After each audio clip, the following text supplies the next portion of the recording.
Good morning to everybody. This is Sreekumar from ISRO. Let me thank ASI for this honor to be chairing this plenary session on Sun and the Heliosphere. We have 3 talks in this session.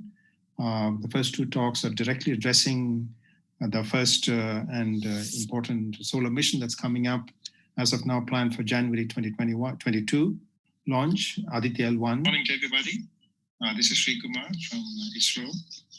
Sorry, somebody's YouTube stream is unmuted. Can you please mute that? Yeah, thanks. Yeah. On the Heliosphere. We have 3 talks in this session. Interesting, it comes after a long delay. The first, right.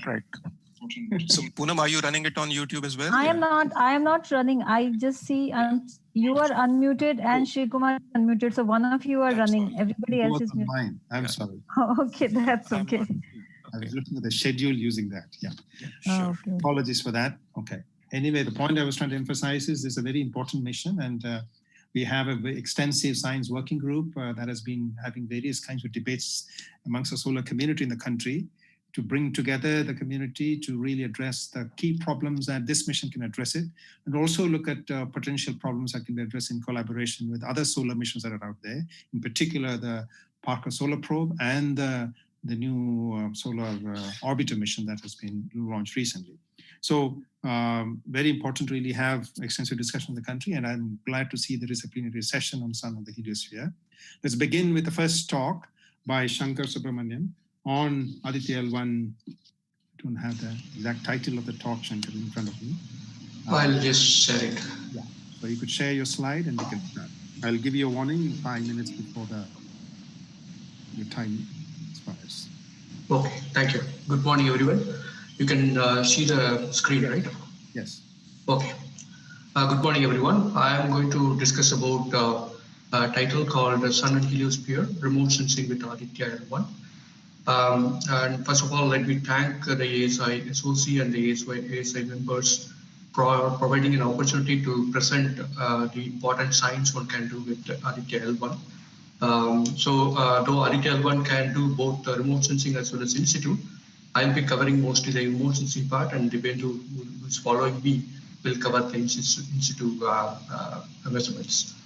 What you see as a background image is basically the heliospheric heliosphere. And you can also see where the Voyager 1 is, which is crossing the heliopause. I mean, it's crossed heliopause already into the interstellar space. And the heliosphere covers the Sun and then the surrounding region, even crossing the Pluto region. So it's more than 100 AU kind of distances is covered. And what you see in the box, I hope you can see my cursor. What you see in the box is the area which Aditya will be covering in terms of sampling the regions coming from Sun all the way up to the Earth. And so Aditya L1 carries instruments to study the dynamics of the solar atmosphere, mostly concentrating on the chromosphere and corona, through plasma and magnetic field diagnostics, especially the plasma in the chromosphere and corona, and the magnetic field in the corona. And it also carries instruments to study the passage of CMEs and CARs as it passes through L1, which is the upfront point of Earth, so that you know what kind of particles are reaching to the Earth for these space weather aspects. And it also covers slow and fast solar wind studies during quiet solar conditions. So what you see here is a background picture, basically depicts what Aditya can do. Aditya can study the solar flares and coronal mass ejections. They are the disturbances of the space weather events. And the particles coming out of these 2 events, flares and coronal mass ejections, when they passes through the L1, which is marked here, which is almost 1% of the distance between the Sun and Earth, it will provide information on what kind of particles are crossing and passing towards the Earth. And this table basically gives you the consolidated payloads on board Aditya L1. And the first 4 instruments are the remote sensing, and that is what I will be covering.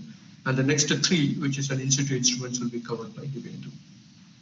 So we have a chronograph which does both imaging and spectroscopy. It's called a visible emission line chronograph. And we also have a solar ultraviolet imaging telescope which covers the photospheric and chromospheric region, both lower and upper chromosphere through imaging, both through narrowband as well as broadband filters. And we have two X-ray spectrometers, sun-assisted star spectrometers, to cover energy range from as low as 1 keV to all the way up to 150 keV. So I'll just go through each of the instruments and the uniqueness of these instruments related to what is being done so far in the solar community. First, to come up with visible emission line solar chronograph, VELC. The main science objectives of this is to study the global energetics in the quiet corona, for example, streamers, and energetics involved in large and small scale events like coronal mass ejections and jets in the coronal region, and the properties of CMEs in the inner corona. So this is a unique instrument to go very close to the solar limb, as close as 1.08 R0 without any vibrating from the instrument. So which is very close to what C1 on SOHO was attempting to try to do these observations, but unfortunately we couldn't get enough data out of it before C1 died out. So this is a region which is very important, which I'll talk about it in the next couple of slides. And this payload also has very high spatial and spectroscopic observations of coronal structures. And it can do simultaneous 3-channel spectroscopy, which is an important element in terms of diagnosing the plasma parameters like temperature. And it also can do imaging in the 1.08 to 3 solar radii. And it can do a spectroscopic channel too, spectroscopic channel along with a spectropolarimetry and imaging. So this is a 4-channel instruments which provides a very powerful diagnostic capability for plasma as well as magnetic field measurements of the corona. And it can also do high cadence observations of active region loops, coronal magnetic field measurements for active regions. In this particular IR band from space, this would be the first time we'll be attempting to do that. And magnetic field topology of corona, which is an important element, especially if you want to look at the magnetic field configurations before any eruptive events, for example, CMEs. And it also has first time doing an onboard CME detection logic for a high time cadence observations. Without this, I don't think we would be able to do this high cadence due to the data volume and humongous amount of data storage which would be required. And by doing this, we also get an alert on ground as soon as within 20-30 minutes on ground, especially during the daytime of Aditya observations. And it provides flexibility of operations. You can choose a field of view, cadence you can select, and you can also scan a particular region of particular field of view in the spectroscopic channel. And it also has a multi-operation door mechanism for an onboard calibrations for you to get a very good photometric measurements. Here is an example of its capability. What is shown here is a reproduction of the figures taken from Bean et al. 2011. What you see here is the high time profile of the CME, which is observed combining EUV, stereo EUV and chronograph instruments. And what it shows you how the CME propagates in the inner corona as well as in the outer corona.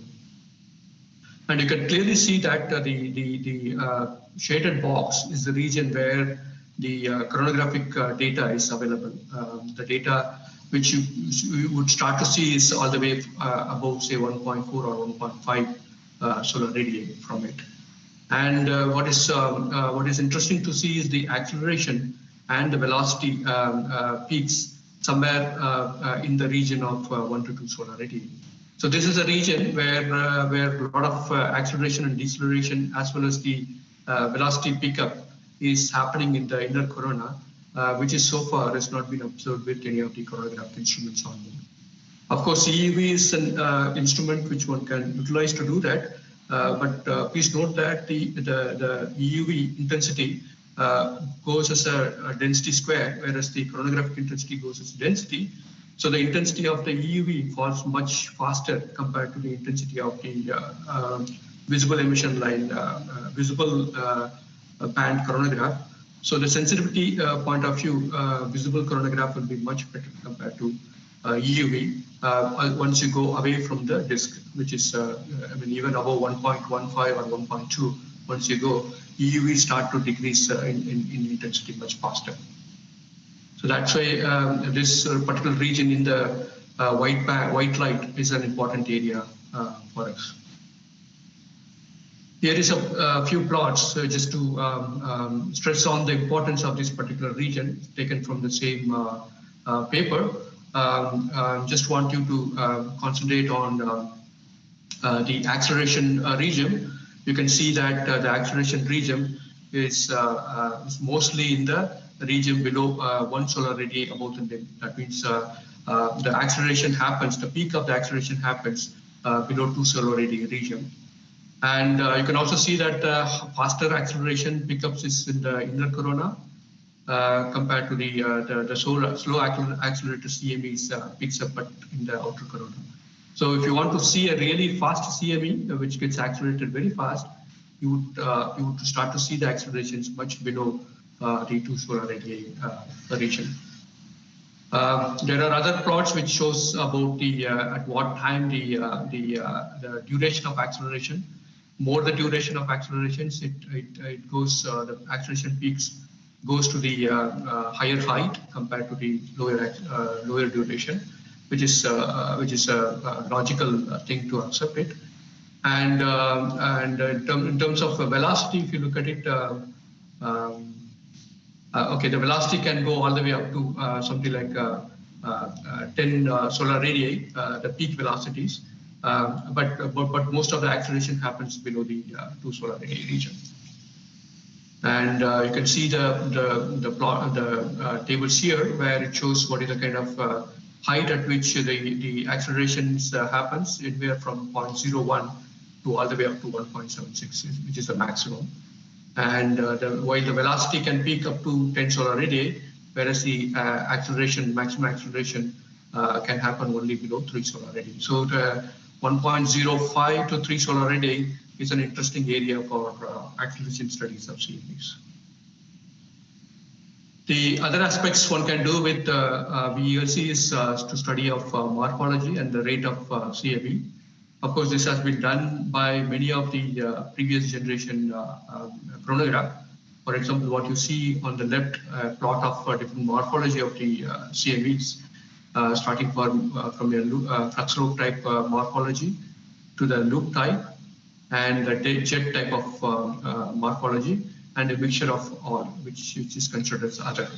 So this is something which have been done above, say, 1.5 or even 2 solar radii using the C2 instruments as well as the core instrument on stereo.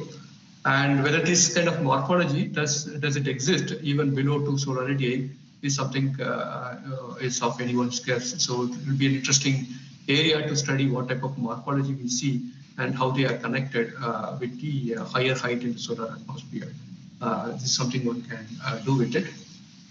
And the plot here on the right-hand side, you will see average daily rate of CME and plotted along with the sunspot number, which is given as a dashed line here.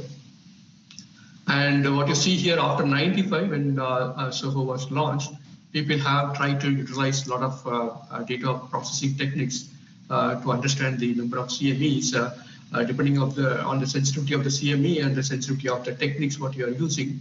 The number of CMEs does vary to a very large extent, and of course it is correlated with the sunspot number. But depending on the methodology what you use and the instrument what you use, the number of CME rate does vary pretty drastically.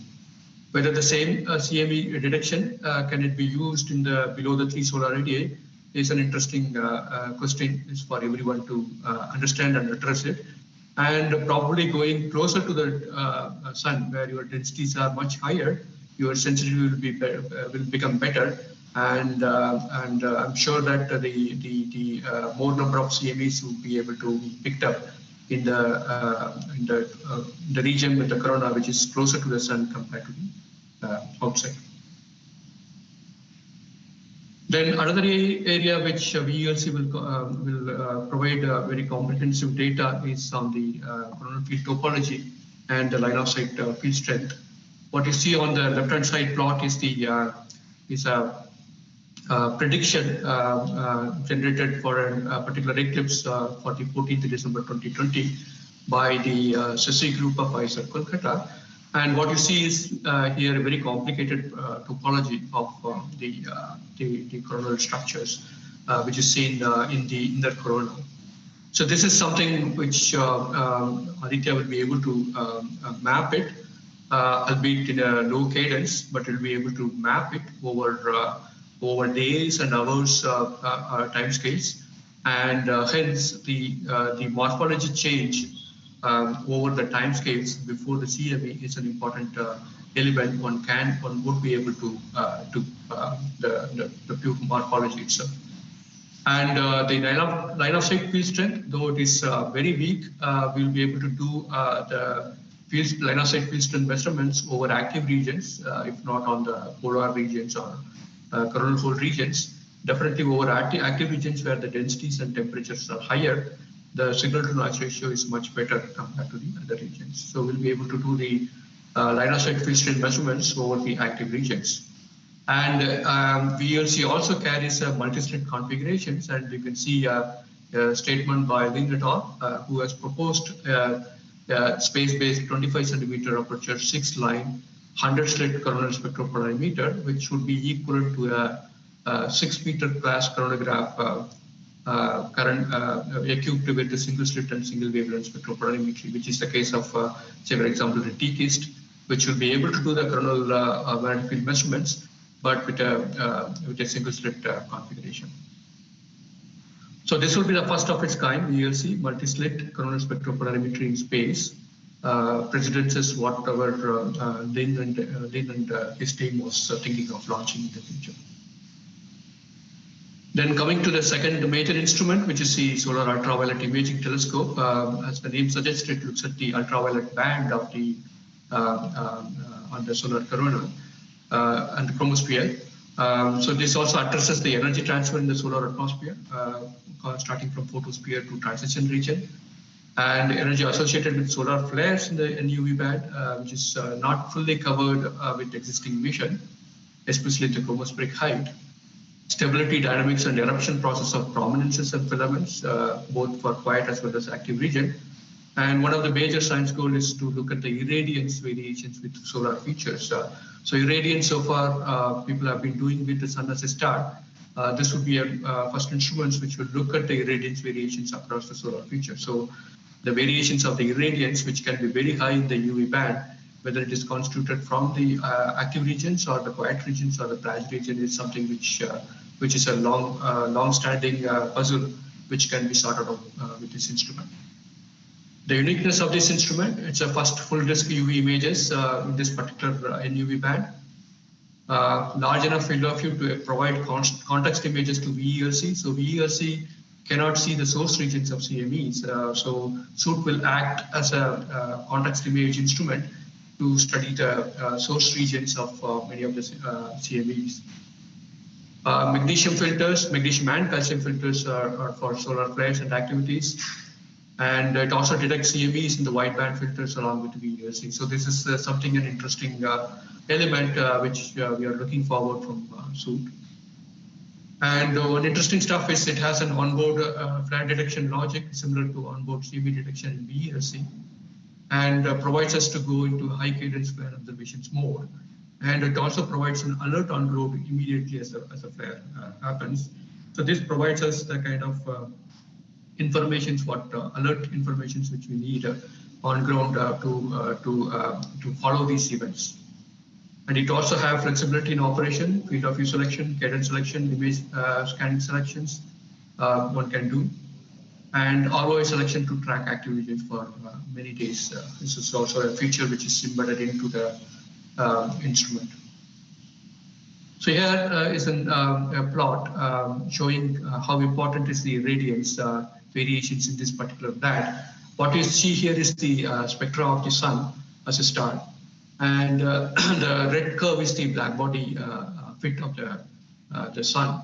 You can see that below 400 nanometer, the spectra start to deviate from the black body region. So it's an important area why this excess, why this different deviation will come from. And the green plot basically tells you about the variations of these radiations, spectral irradiance variations.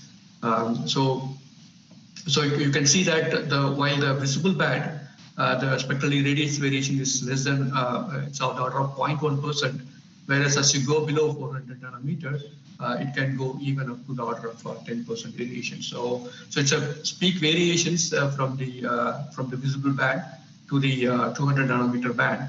It's an important element to address why such variations are coming in this particular band. And if you look at the multi wavelength observations so far done with sun, you can see that there is plenty of observations available in the extreme ultraviolet with plenty of missions from NASA and ESA. And there's plenty of measurements in the photosphere and as well as the magnetic field measurements from ground-based as well as the space-based instruments. Whereas in the band of NUV, where the temperatures varies from few thousand degree Kelvin to of the order of 50,000 degree Kelvin, very limited observations from space. Even if it is there, they are in a very narrow field of view observation. So field risk observations from space in this band is very limited. So SUIT will provide that particular information. And SUIT also has a magnesium filter, and here is a plot which shows the magnesium to index variations as a function of solar cycle. You can see that there is a very good correlation between the Lyman alpha measurements and the magnesium to index. It provides an indications to the activity level on the sun, the magnesium to index. So one should be able to do this regularly for the next few solar cycles. Shankar, if you could wrap up in 5 minutes. Sure. Okay, this gives you the combined field of view of VELC and SUIT. And so I'll just cover with X-ray spectrometer and a couple of slides on the combined measurements. So X-ray spectrometers, basically sun as a star spectrometer provides information about the heating mechanisms and the plasma parameters. And it also covers about the abundances and the FIP effect and pre-flare activities and the quasi-periodic pulsations. So I just want to highlight that this will be the first time an X-ray flare instrument will be sent to L1, which will provide you an uninterrupted 24 hours observations. And being along with the CME type instruments, so one will be able to study uninterruptedly the CME flare connections in this particular mission. So I just skip these plots and go to an important element where the X-ray instruments can cover. I think this is something which you would have heard in the Aditya workshop by Mithun et al. And what you see here is an exosome which is already flowing on board Chandrayaan-2, albeit with the limited sensitivity. We're able to get down to a microflare, which is of the order of 8.01 level. And with an effective area of Solex, which is about 25 times than that of exosome, if the background, pre-flare background allows us to go, we'll be able to go below this 8.01 kind of sensitivity. And the bottom plot shows you how a new star microflare will be observed with Solex and Helios together, covering a range from 1 to 30 keV energy band or more. This also I'll skip. And this table provides you a kind of an information of how different instruments can study about the global energetics, which is related to the CMEs and flares, and also the CME flare relations with the multiple instruments one can do with. Okay. So I'll not go into the details. These 4 instruments actually provides you a lot of information to study both the thermal energetics as well as non-thermal energetics, which is happening in both the CME and flare physics. And I'll just spend a couple of slides on the multi-payload and multi-observatory mode observations. Here is an example of how NUV and X-ray together can study about the solar flares and chromospheric condensation.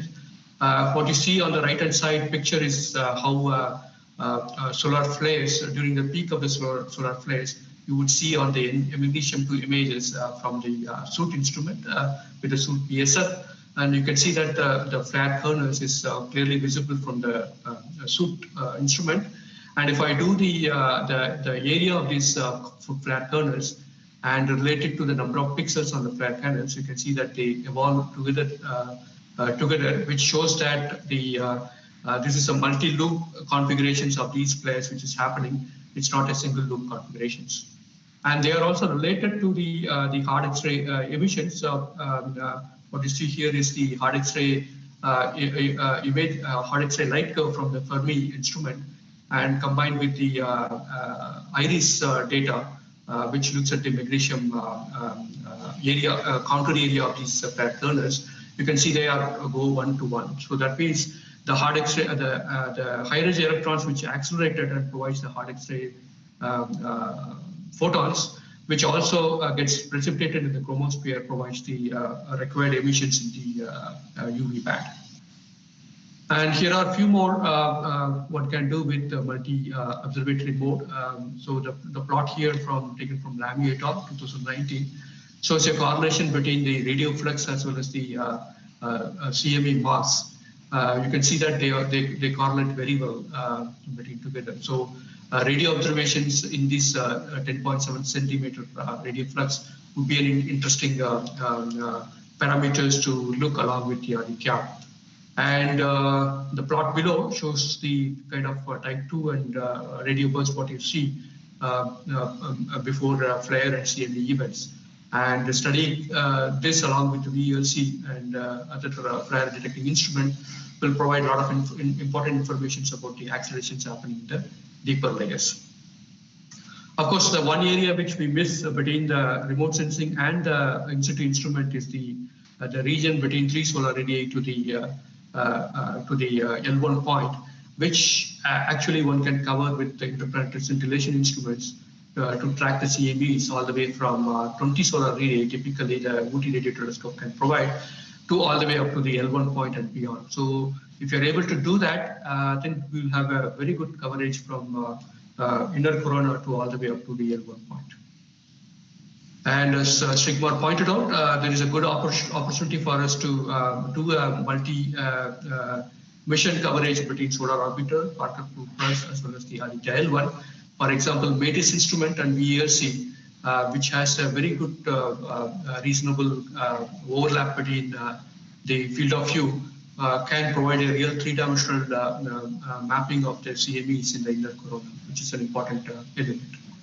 And STIX and Helios can provide a loop-top particle acceleration, looking at a flare happening at 2 different voltage points. So there's a lot of thing one can do with multi-payload operations. And I will just stop my presentations with this flashing this slide. And thank you all for your time and patience. Thank you. Thank you, Shankar, for a comprehensive and rapid discussion about the payloads and the overall objectives of the observatory and how it would work with other observatories currently in space. We have time for a few questions. Please raise your hand so we can see you. Yes, Annapurni. I hope you can hear me. We can. Yeah.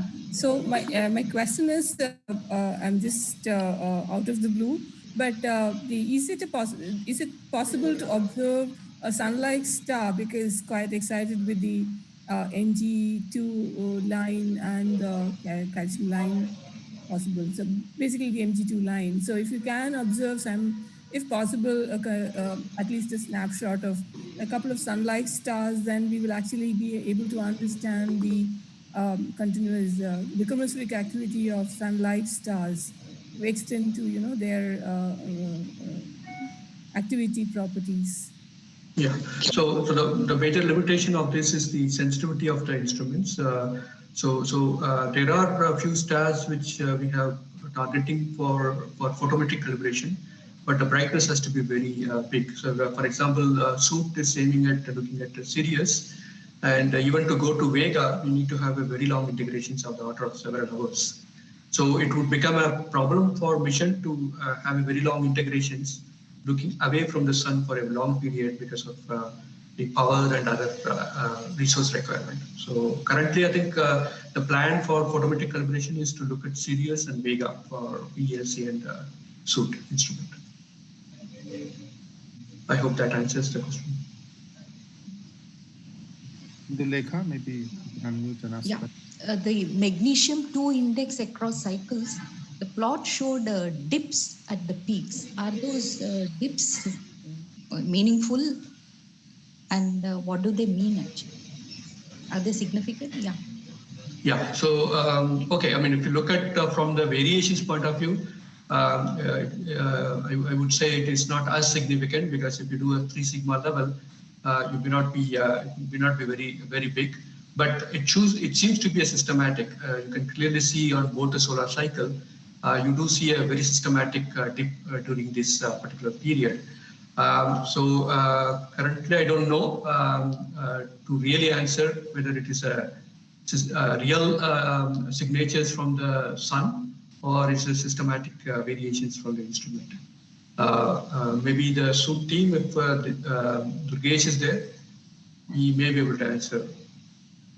Yeah, they don't seem to be anywhere other than at the peak. Thank you. Yes. Okay. Anupama, you could answer. Shankar, a nice talk. You mentioned about the synergy with other facilities, including the ground-based and specifically with respect to the CME studies on the radio with the ground-based facilities. I was just wondering, is there a plan to do something like a 24-hour survey to be able to detect the effect of the CMEs in the atmosphere? Okay, so currently we had some discussions within the Indian community, both to utilize the E-Callisto instrument as well as the Govind instrument to cater to Aditya in one period. So E-Callisto, the plot what you see here is basically from the E-Callisto instrument. E-Callisto instrument is providing data across the globe. So that's an instrument one can utilize it for 24-hour observations. Whereas other facilities, other big facilities like GMRT and Govind will be limited in terms of the time duration. So those instruments can be utilized to do some specific mode of observations, specific time durations and proposal-driven type of observations one can look at it. Though the whole plan is not fully finalized, but we are on the way to get proposals done with the institutes. Have you had discussions with this institute in the Gadanki facility, NARL? No, we have not discussed with NARL. What we have done is we have discussed with Govind system as well as the Ooty radio telescope systems. And of course, E-Callisto is which is available, the data is available publicly. We'll take one last question from Bidya. Okay. Yeah. So you're saying that this VLC will measure all Stokes parameter. Is that right? Yes. Okay. Then do you think that their signal to noise ratio will be high to allow to do some sort of inversion to get the magnetic field strength? Okay. So the Zeeman effect, which is seen in Stokes field, straight away gives you what is the line of sight field strength. Of course, for you to couple that with the Q and Stokes Q and U, which is due to the saturated Hanley region, which doesn't provide you the transverse magnetic field, one has to have a forward modeling. So there are a few forward modelings which is already developed, For example, the forward model by Sarah Gibson and all provides the informations. Provides the full vector field informations. If you know what kind of initial model you are looking at, whether it's a prominence model or a bipolar structure model or a unipolar structure model, one has to invoke such a model for a high dense region. Whereas recently Mega et al. And provided a forward modeling for a weak field, weak density region, which you can look into the edges of the active regions as well as the kernel hole region. So definitely from our signal to noise ratio estimation, we will be able to do the vector magnetic field measurements in the active regions, coronal active regions, with a reasonably good exposure time of the order of a few tens of minutes is what our current estimates are. Of course, it all depends on the kind of background, the scattered background what you are getting, as well as the sensitivity of the whole throughput of the whole system. So definitely for solar active region, coronal active region, definitely we'll be able to do. But other regions, it depends on how long we can observe and what is the kind of background we have. Okay, yeah, thanks. Thank you, Shankar, for answering those questions. We had useful discussions. The rest of it could be on the Slack channel. So thank you, Shankar. We'll go on to the second talk of the session, given by Dibyendu Nandi. He is going to talk to us about the other components. Why are in-situ measurements from Aditya L1 important? And to also worthwhile to emphasize that he was heading the committee that ISRO set up to really look at solar space weather in the context of Aditya L1. And maybe some of that he's going to cover. Dibyendu? I'm Dibyendu Chakrabarty. Oh, no, Dibyendu Nandi is what I said. Oh, are you? Is it Chakrabarty who's talking? I'm very, very sorry. Yeah. No, my apologies. Okay, you have also been part of that discussion. I had just assumed that Dibyendu Nandi. Okay, Dibyendu Chakrabarty from PR. Apologies, Dibyendu. Go ahead. Could you share your presentation?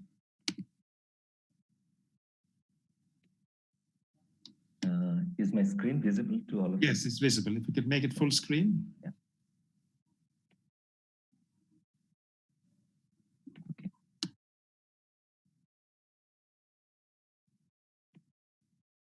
Okay, so good morning to all of you. Today I'm going to talk about that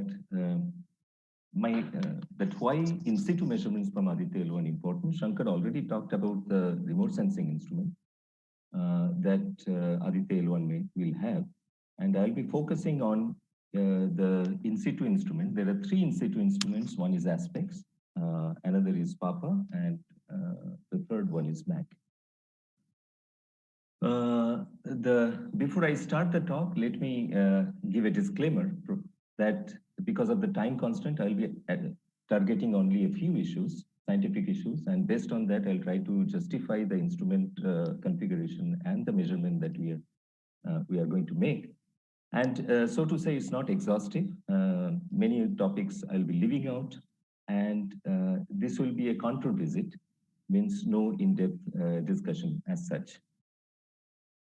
The fundamental question that we are going to address here is that there have been many solar missions in the past and present from different orbits, a variety of orbits people have taken. And there are many ongoing missions from the Sun-Earth L1 point. The question is that one can ask that why another Aditya L1 mission of India will have in-situ experiments where these instruments were already there in previous missions and are there in the existing missions. So my focus will be to highlight a few issues that will drive the point home that Aditya L1, where Aditya L1 may potentially contribute. And this talk is primarily aimed at exploring and understanding this question. We know that solar wind is primarily bimodal, and there are a substantial amount of uncertainty regarding the understanding on the origin of the slow wind and the acceleration of the solar wind. And it is also understood or well accepted that measurement from the L1 point, particle measurements from L1 point can throw light on various aspects of the generation and accelerations of solar wind particles. Previous work, they suggest that this is possible, at least certain aspects are possible by having measurements from the L1 point, in situ particle measurements.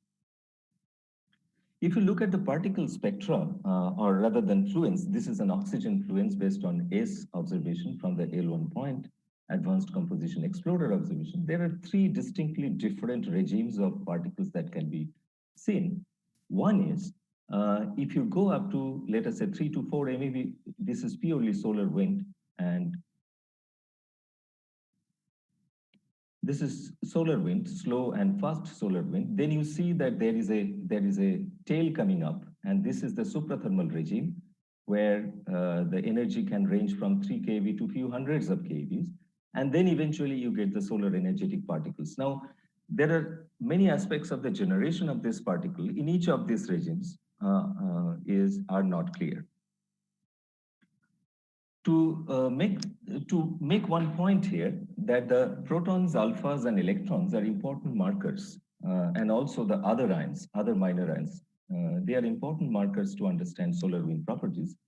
And here in this plot, which is, you can see that the FIP fractionation index, which is mg by O, which is this one, and the temperature, which is O7 plus by O6 plus, is the proxy for coronal electron temperature. They go hand in hand during one solar rotation, Carrington rotation, and you see the alpha particle speed that is anti-correlation with this.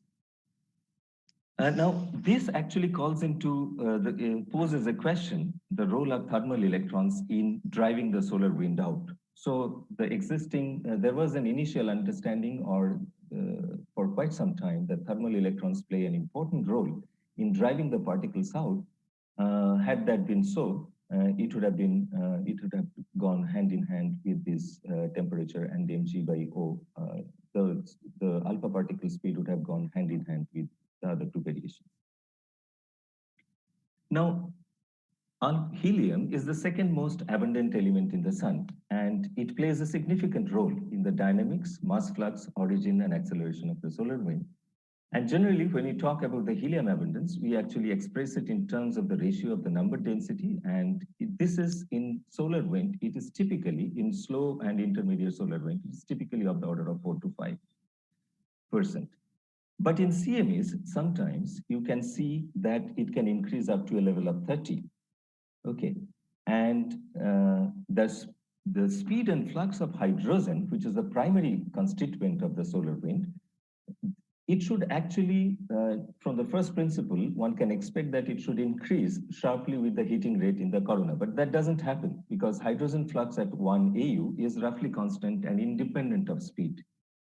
And so there are many suggestions in the multi-fluid simulation that helium in the corona plays a regulatory role in keeping the hydrogen flux constant at 1 AU.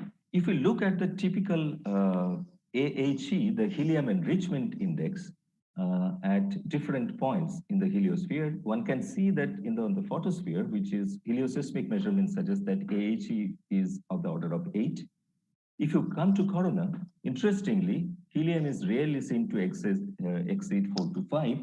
In solar wind, it remains at that stage. And I'll come to that point that it definitely varies with solar activity, but I'll come to that point. But before that, there is something important that Caspar brought out in 2007, that at a particular speed, actually there is no helium in the solar wind, and that speed is around 260 kilometers per second at 1 AU. So, and if you take all the measurements so far, you will see that the number of times when you hit at a velocity, solar wind velocity less than that is absolutely minimal. So that means AHE means the helium enhanced enrichment index, it seems to have some connection with the solar wind speed regulation. So helium is important. And although it's the second most abundant species, it does play a very important role. All these observations suggest. And then helium abundance, it is low in slow wind, high in fast wind. It has a solar activity dependence, and it also has a delay with respect to the sunspot numbers. And that delay probably is indicative of the processing that occurs in the corona.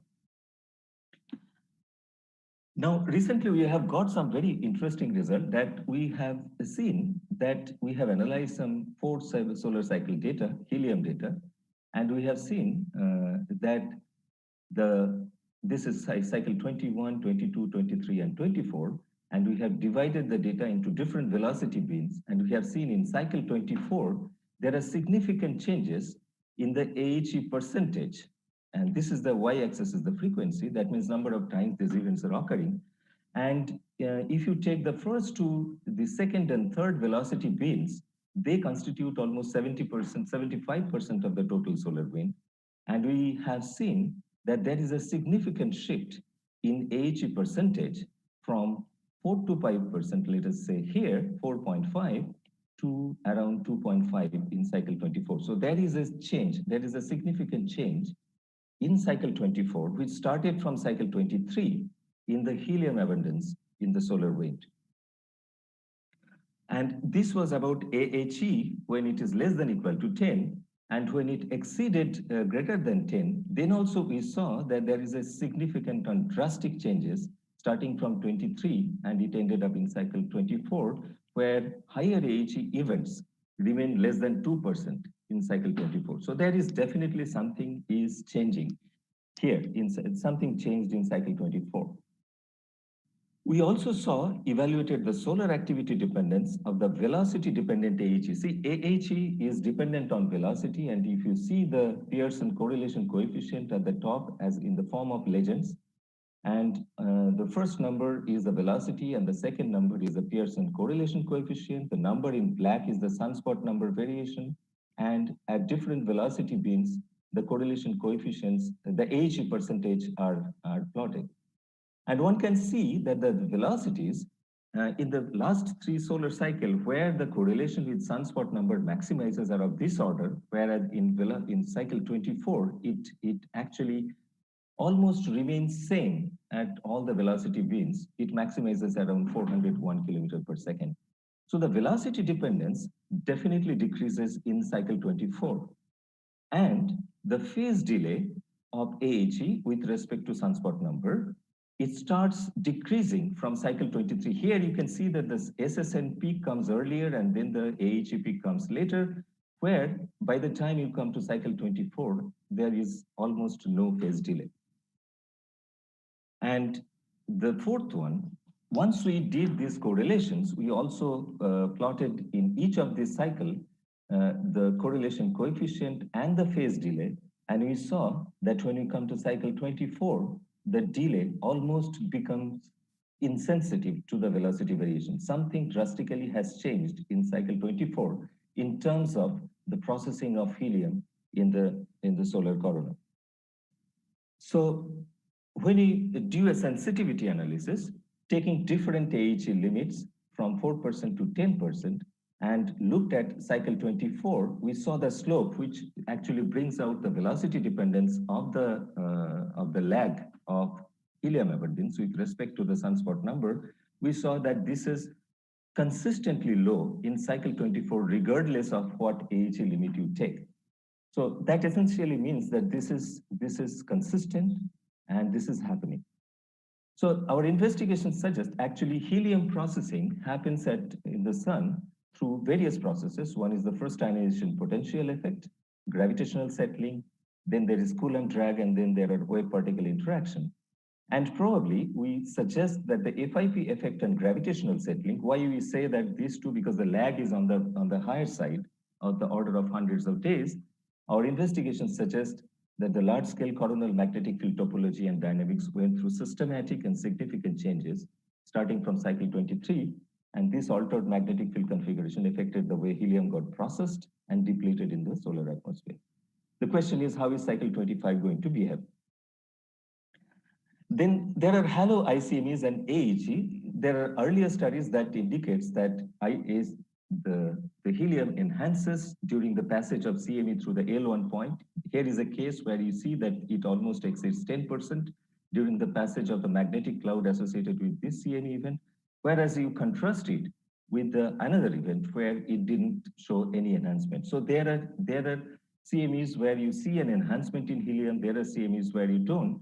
And this is applicable for CIR, but CIR, the point is that in not as frequent, you see an increase, but here is an example where it increases here and it doesn't increases there. So the helium enhancement in some ICMEs you see, and a few CIRs you see. And it has been, so far it has been attributed to a cleaning out process of helium, which is left behind in the low corona, and solar wind actually brings it out. And then the question is, if that is the case, then why does helium enrichment doesn't occur for all CMEs? And then roll up forward and reverse shocks in localizing helium enhancement in CIR. So whenever you see that CIR, depending on your vantage point at L1, if your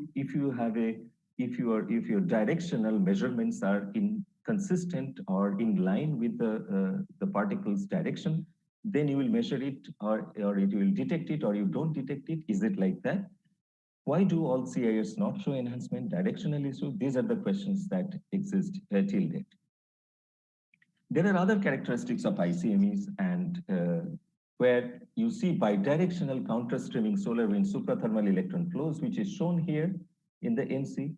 You also see relatively at higher energies bidirectional field-aligned energetic flows, and these are basically connected to the solar sun itself. So it carries a lot of information. If it is a closed magnetic field rho, flux rho, it carries a lot of information from the sun. And if it is unidirectional flows, then it is on the open field lines. If it is sort of bidirectional, it happens in a closed field line configuration. And so direction result measurements are needed to understand or to probe based on these measurements the solar processes. That's the way the helium and electrons are processed in the sun. Then there are other plasma composition anomalies in ICME. Not only helium, you see occasional enhancement in minor ions, in particular iron, and then you see the enhanced charge states of oxygen and iron. You see increase in O7 by O6 plus, Fe by O, Mg by O because of the FIT fractionation. And although you see that unusually low He plus, this is a mystery that it is found in most, there is a problem here. It is not found in most ICMEs, except in very rare cases. So these problems give rise to a necessity for systematic ion measurements from the L1 point.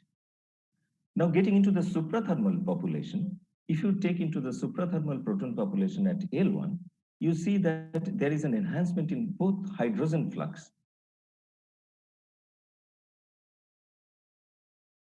both during CIR and CME time. Not always, CME time, it doesn't happen all the time, but in some cases, it does happen. And interestingly, the enhancement happens on many occasions before the CME arrives at L1 point. So the shock acceleration particles do come to L1 a slightly earlier instant on many occasions. You also see these changes during suprathermal alpha populations. If you measure, this is the 4He flux, and this is the CIR event, and this is CME event. So these are consistent observations that we have seen in our analysis that this is happening.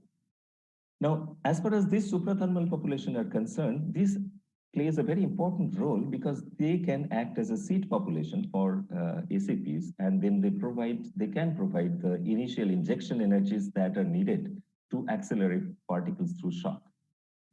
These particles can come from any direction, and so it is important that we observe in multiple directions from L1, which has not been available consistently from L1 point, not been available. So in that sense, Aditya L1 can make a difference, the particle measurements from L1 point. There are anisotropy of particles that are seen. Here is the Helios measurement at different distances in the heliocentric distances. And if you see at a higher velocity, this is the velocity is in the velocity space.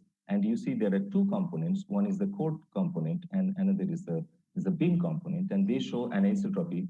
And because this line is the magnetic field lines, they get elongated in this particular direction. So it shows anisotropy. And there are observations where it shows that proton beta in the parallel direction and in the perpendicular direction, they don't exactly fall on a 45-degree line, but it is more towards the beta parallel. And these are important observations that suggest that we need to understand the thermal anisotropy as well, so that we understand the solar wind heating in the interplanetary medium. We do see electron anisotropy also. And this is an example where in electron anisotropy, we see the core component, the halo component, and the strahl component, field aligned component. And they are likely, they carry crucial information on the possible origin and acceleration of at the sun. The electron, proton, and alpha temperatures, they actually vary in the heliocentrically. And if you look at 1 AU, at a higher velocities, the electron temperature, you see at a higher velocity, the electron temperature is here, and the lower velocity it is here. And exactly the reverse in case of proton and alpha particle temperature. So this may be caused, electron and ion anisotropies, these are may be caused by different processes, and these are important scientific areas that need further attention. As far as solar energetic particles are concerned, there are two kinds of events we know. One is the gradual SAPE events, which are associated with CMEs, shock fronts, and there are impulsive SAPE events where from the flaring location, if the spacecraft is magnetically connected, the particles actually come to the spacecraft. And as for to the basic understanding on these two processes, their spectra and what are the particles that may be expected at L1 are all known. But what is unknown is that we see the spectral index have been found to change during large gradual SAPE events. For example, during Bastille Day events, it has been shown that the spectral slope significantly deviates from the conventional expected line. And what are the seed population? Is there a role of suprathermal particles for the shock acceleration is not clear. So in a sense, it requires simultaneous observation, direction result observation of suprathermal as well as SAPE particles from the L1 point. Another very important aspect which has not been addressed by earlier observation very systematically, in once or twice it has been done when the spacecraft make a maneuver. And this is one such example. And these are energetic ions coming from the bow shock of the Earth towards the earthward direction. And very little is known about the nature and spectra of these particles that are coming from this earthward side. And the next question that we may ask ourselves is that do the bow shock generated particle spectra reveal the degree of geo impact? Can it indicate something on that? So what do we need if we want to make progress? We need both ion and electron measurements. We need direction result measurements, which is very important, which has not been addressed earlier properly. And then the particles, both from low to high energies, need to be measured. Dibyendu, 7 minutes. Yeah. So keeping in mind the aspects is the payload which is designed, and it gives the scientific questions that it can address is that what are the processes that give rise to solar wind, suprathermal and energetic ions in the solar wind, and what is the connection between the suprathermal population and energetic ion population. This will measure ions, no electrons. And it will give a 360-degree view of the alpha proton ratio in the ecliptic plane, corresponding to quiet condition vis-a-vis during the passages of ICAV and CIR. So these are the questions that it will be able to address or advance our understanding on this aspect. It will have two subsystems. One is the SWIS, which is solar wind ion spectrometer, which will observe in the range of 100 eV to 20 keV, and it will observe in 2 pi in and across the ecliptic plane. It will be resolve the alpha and protons and in the ecliptic plane, and it will have integrated measurement across the ecliptic plane. Steps will measure is for suprathermal and energetic particle, it will have 20 keV to 20 eV measurements.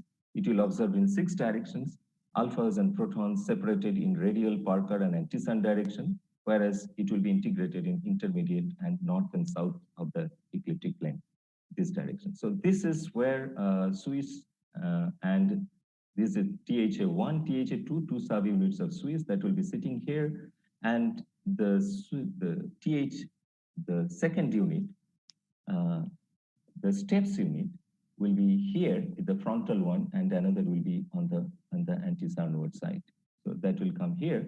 The THA1 will have a 360 view in this plane, and in the elevation plane, it will have entrance angle of ±3 degrees. This is the view from plus yaw and plus pitch direction. And this is THA2, which will have a 360-degree view in the across the ecliptic plane. And it is shown in two different perspectives here. This is the steps unit, steps unit. These 4 units, one is sun radial intermediate, Parker solar direction, Parker angle direction, the north ecliptic pole, this direction. This will be in the frontal side towards the sunward side. And these 2, which will be earth directed, this one, and is the down of the ecliptic plane, southern direction. These 2 will be on the backside of the spacecraft.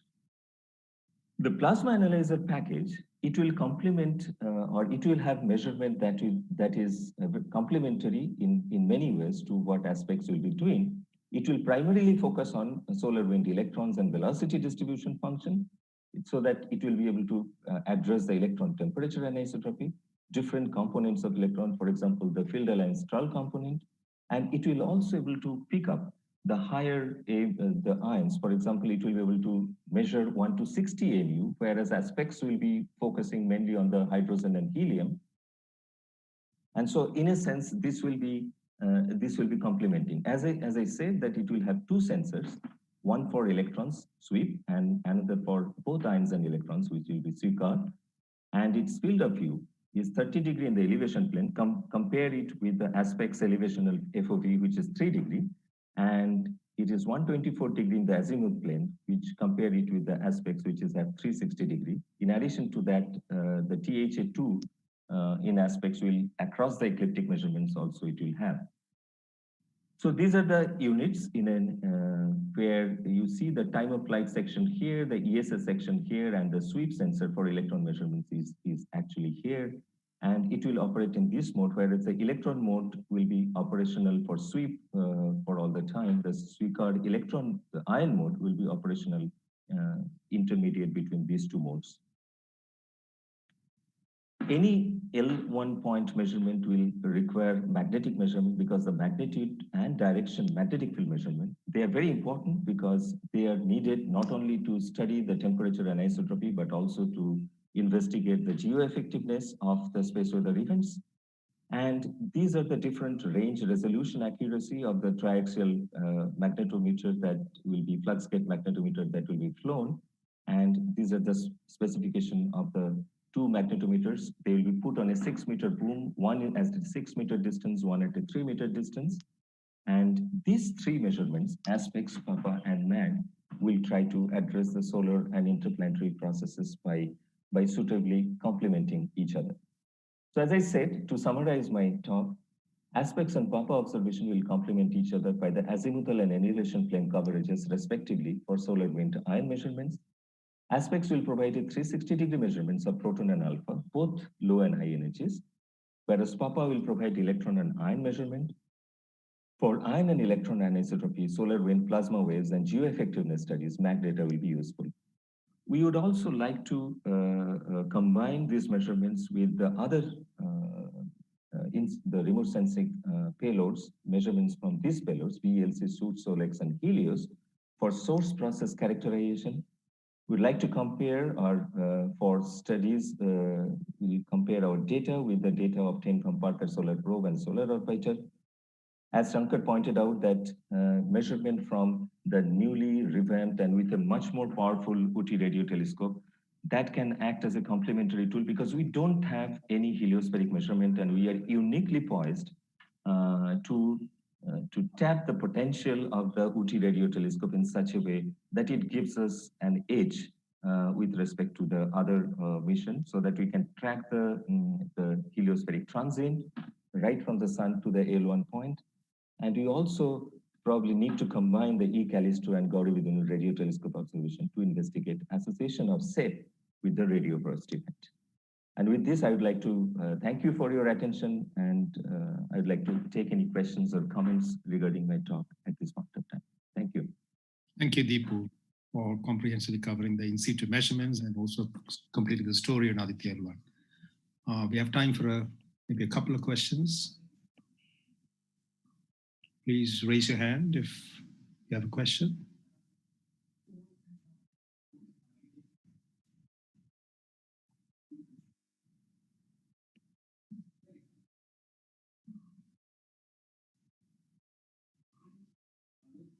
Yes, Bhargav, you may proceed with unmuting and asking the question.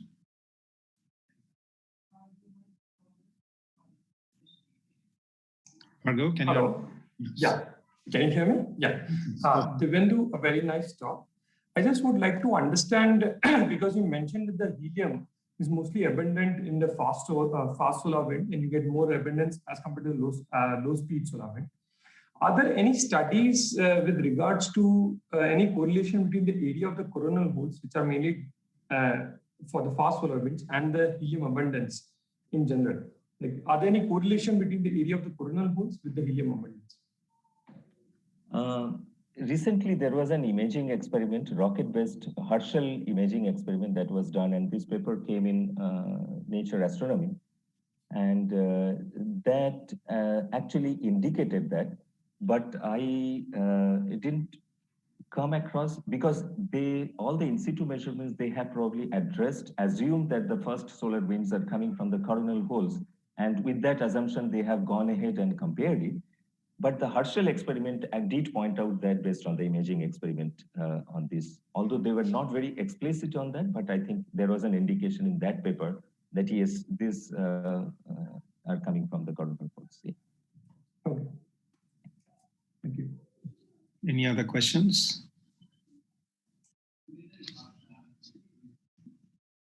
Okay, I do have one, but I will ask that later in the interest of time, Deepu. Yeah, sure. Thank you, Deepu, for a nice talk. Yeah. We will move on to the third talk of the morning, given by Bidya Binay Karak from IIT PHU. He's going to talk to us about the recent development in the Babcock-Leighton solar dynamo theory, linking cycles and the dynamo. Go ahead, Bidya. Okay, so I hope you all can see my... Yeah, could you bring it up in present? Yes, thank you. Go ahead. So first of all, I'd like to thank the organizer for giving me the opportunity to present my work here. Okay, so as the title says, I'll discuss the recent development in the Babcock-Leighton solar dynamo theory, primarily focusing the work done in my group. So I begin my presentation by showing a butterfly diagram of magnetic field. So this image essentially shows the radial magnetic field and its azimuthal average over over the whole azimuth, and its measure on the solar surface from about 1975 to the present day, although the plot is not updated after 2015.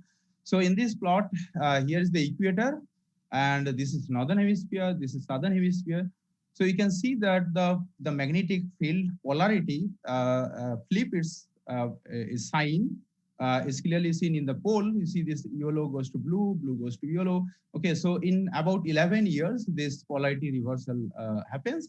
Okay, and you see this beautiful pattern that is repeated in about 11 years. Okay, so this is the cycle of magnetic field, or is popularly called the solar cycle. Okay, and I'd like to mention that it's one of the fundamental cycle in the nature, and in fact, in the word of Professor Arnab Raichodhuri, it is the nature third cycle.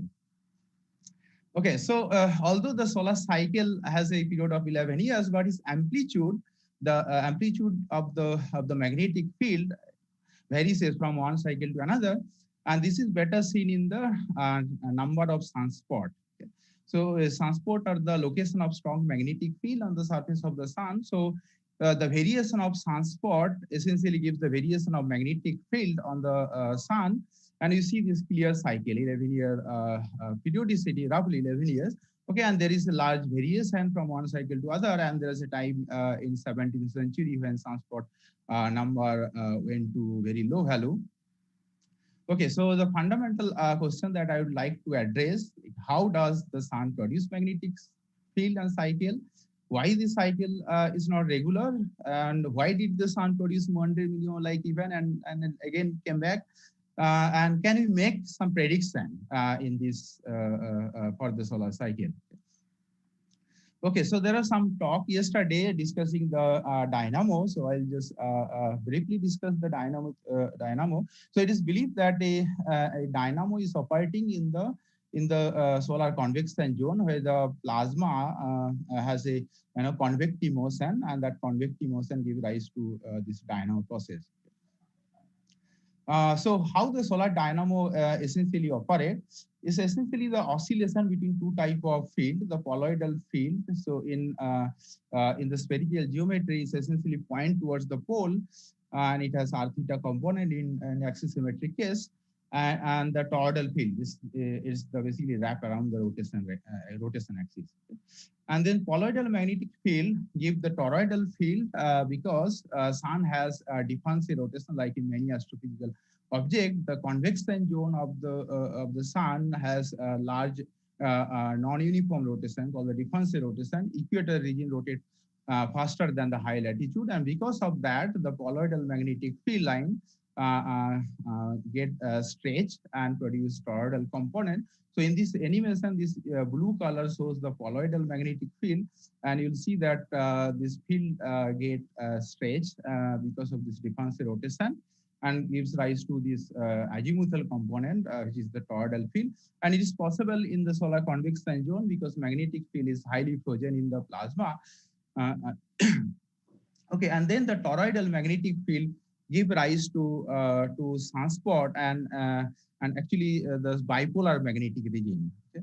So you see the two opposite pole of the sunspot. Okay, they're sitting next to each other. So these are the bipolar magnetic region. Okay, so the sunspot are just the one pole of this bipolar magnetic region. So there is some theory that toroidal magnetic field give rise to the sunspot. But without going through those theory, I'll just convince you that toroidal field possibly give this bipolar magnetic region or sunspot. So imagine you have a toroidal magnetic field which is sitting inside the solar convection zone, and when the magnetic field becomes very strong, it becomes buoyant. Okay, there's something called magnetic buoyancy, and because of that, the field rise up. And when it reaches to the surface, and in one side you should expect the field is coming outward, and other side the field must be pointing onto the surface. And that's how we get this bipolar sunspot. And you see this polarity like white, black, white, black, white, black in one hemisphere, of course, in statistical sense. Okay, so this picture nicely explains this formation of bipolar sunspot from the toroidal magnetic field. And in the other hemisphere, the field must be pointing in opposite direction, and that's how you get the magnetic field pattern in the bipolar magnetic region. Okay, so interesting fact about this bipolar magnetic region is that if you just connect the center of each pole, and then you'll find that there is a little angle with respect to this equatorial line or east-west line. Okay, so this is called the tilt of sunspot. Okay, and in fact, this tilt follow a relation is called the Joyce law. Okay, tilt equal to about 32 degrees sine of latitude. So if a BMR, bipolar magnetic region, is appear at a given latitude, then the tilt will be given by this much. Okay. Okay, so it is such an important law that you can write paper even after 100 years of its discovery. Okay. Of course, now we have better and better data and from different observatory, including data from Karak and also observatory, we can study a lot details of these properties of this sunspot. Okay, so why this tilt is important? It is due to this tilt of bipolar sunspot region. When this sunspot decay produce some poloidal field. Okay?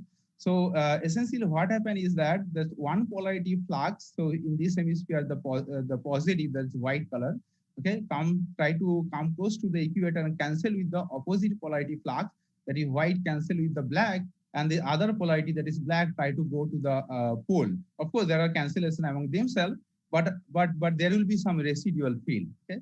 So that is the Babcock-Leighton process. Now, although this picture is not convincing for you, so I'll show an animation from a Dynamo model. So here you see the full surface of the sun. Okay, it is the model sun, not the real sun. So here I deposit two bipolar magnetic region very close to equator, and there is a little tilt. You see this line with respect to this equator. Okay, so because of this tilt, I will show that when this spot decay and disperse their magnetic field, it will give some non-zero field towards the pole. Okay, so in this is model. Okay, so there is a Dipankar rotation imposed from the observation. Okay, so that's why this equatorial region rotate faster than high latitude. Okay, and there is also turbulent diffusion in this model, and there is some meridional flow that is again observed on the surface that goes from equator to pole and then deeper down to the convection zone. So all these processes allow this magnetic field of this bipolar magnetic region to spread in such a way that it gives some non-zero field. Okay, so the red is the field that is outward. Okay, so you see this dipole-like field. Okay, from the decay of this bipolar magnetic. Although we get very weak magnetic field, but the point is that we get some non-zero field. Okay, so that was the idea by Babcock and Leighton in 1960s. Okay, so almost like 20 years before I was born. Okay, so you see that it took many decades to realize that this is indeed the process. Okay, so in 60s we had a very limited observation of magnetic field on the surface of the sun, and so now you can imagine that like how brilliant the idea was. Okay, of course now in last 10 years we have a good data and a lot of observational studies have been made. And one first important study was done by Dasi Spring from Max Planck Group in Germany. They use Maul-to-install data as well as the quadrigonal solar observability data. Okay, so in quadrigonal solar observability, we have like a bipolar magnetic, sunspot data for like roughly 100 years.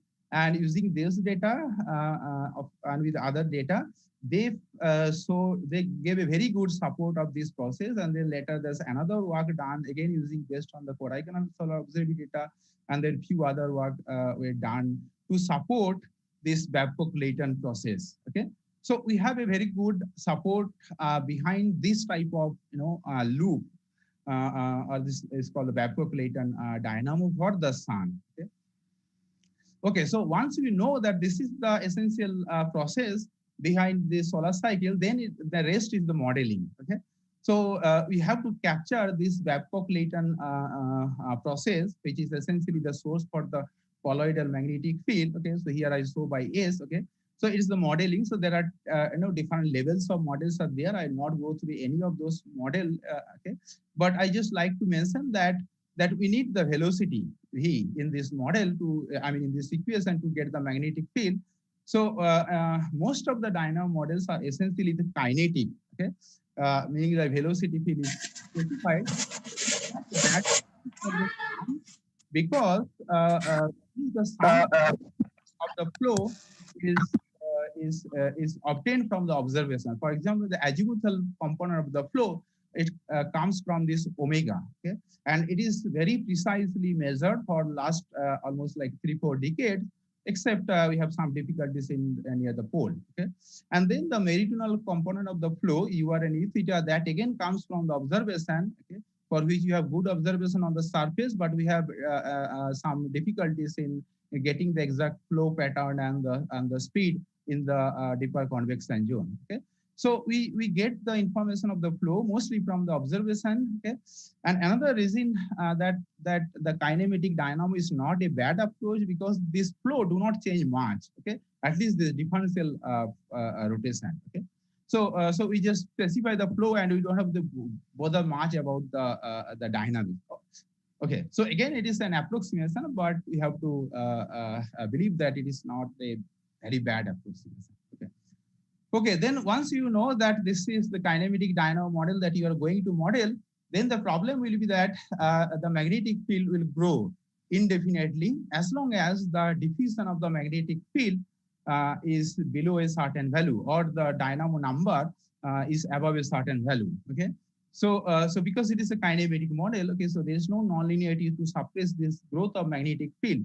So how to saturate or limit the growth of the magnetic field? Okay, because in the sun we do not see indefinite growth of magnetic field or the solar cycle. Okay, so what usually people do is that they add a sort of somewhat ad hoc quenching. Okay, so they include this type of term in the source for the magnetic field. Okay, so it has this form 1/1 plus V by V0 square. Okay, so if the magnetic field exceeds a certain value V0, then the magnetic field over a magnetic field will actually try to limit at this value. Okay, V0. Okay, so this is probably one of the very rare example that where we make our linear model to non-linear. Okay? So we make our life difficult by putting non-linearity in the model. And the reason is that we need some non-linearity to stabilize this kinematic dynamo. Okay?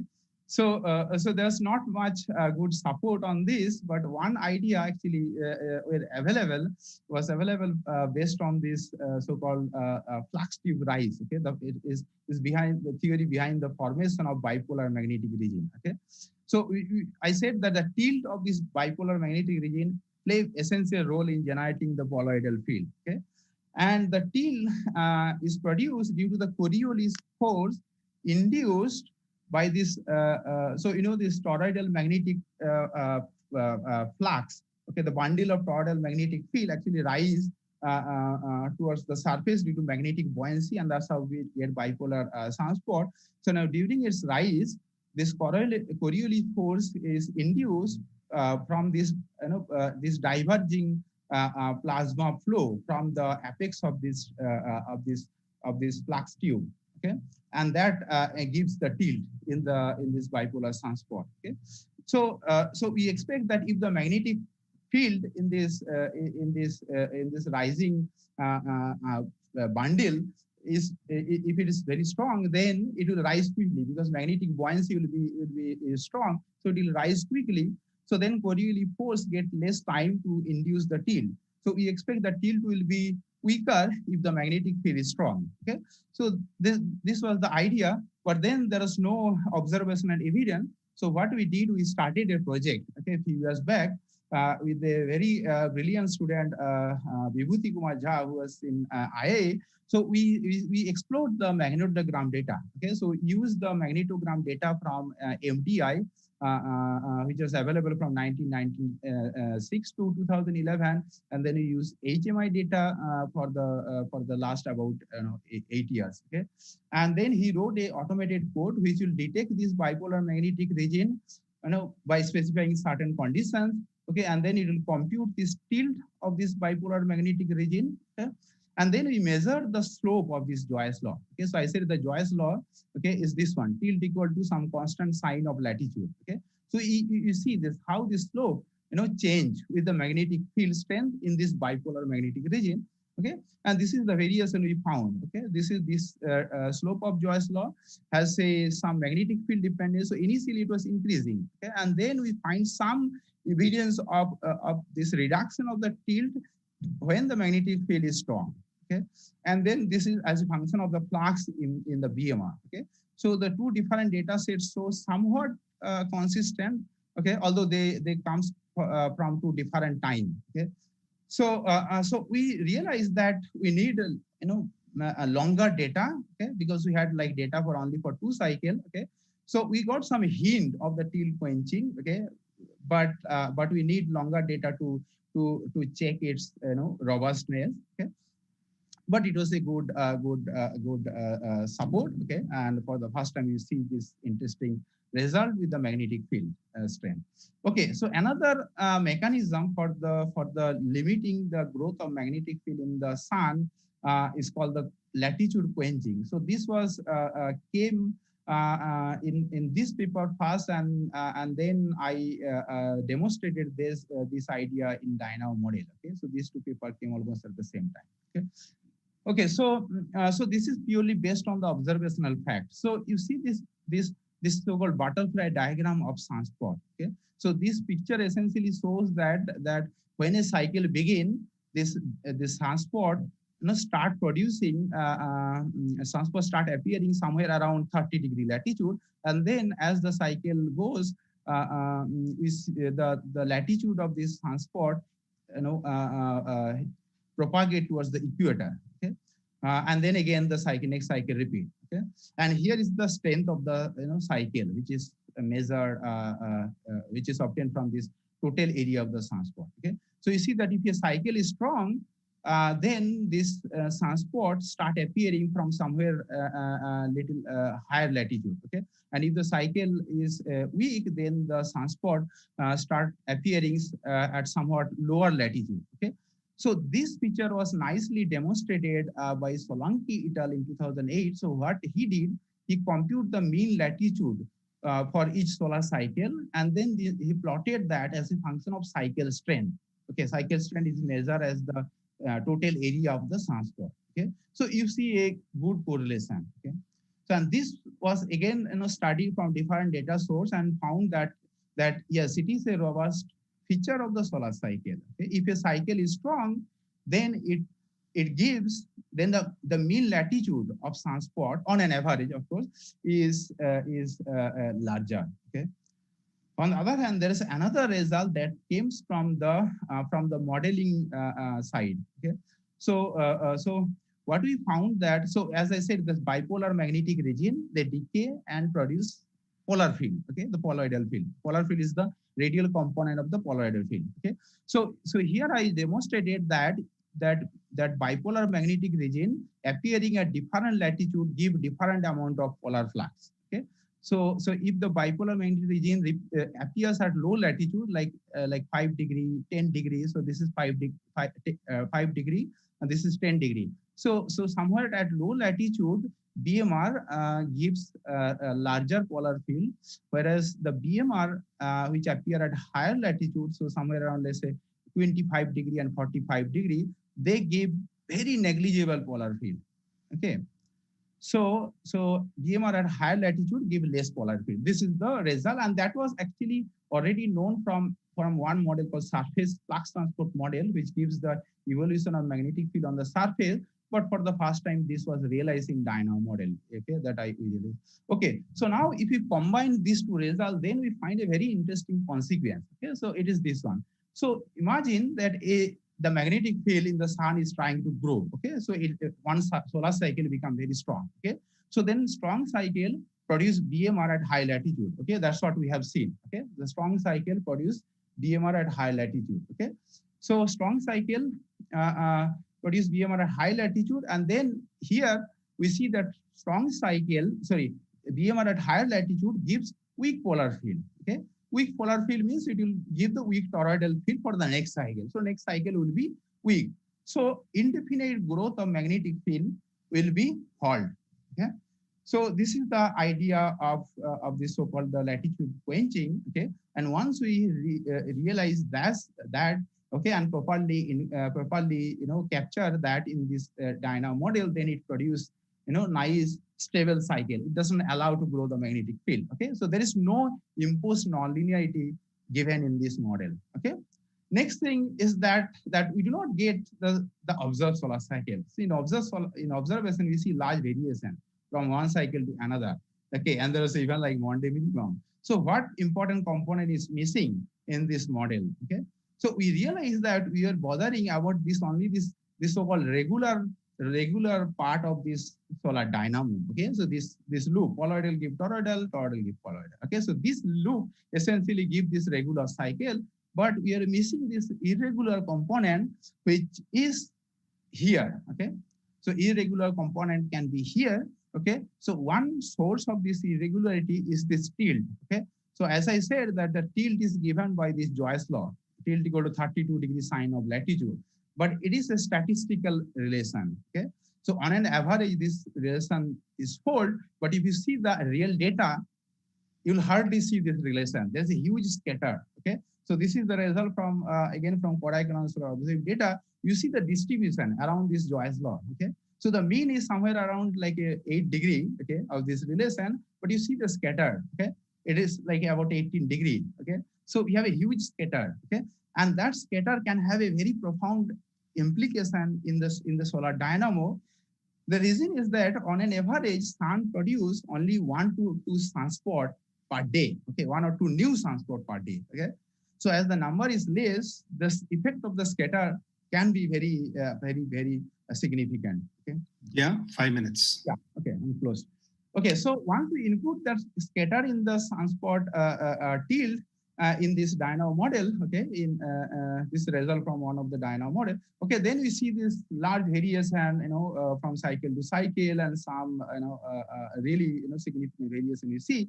And if we just double the scattered, okay, we go little beyond this observed value, then we even see lot of like a Monday minimum like event, okay, and things like that, okay. And sometimes we get like a a clear so-called double peak, and some spike like thing in the sunspot cycle. So many features are reproduced. Okay, so far we realize the solar cycle is irregular. Okay, now the question is, can we make prediction then for the next cycle? Okay.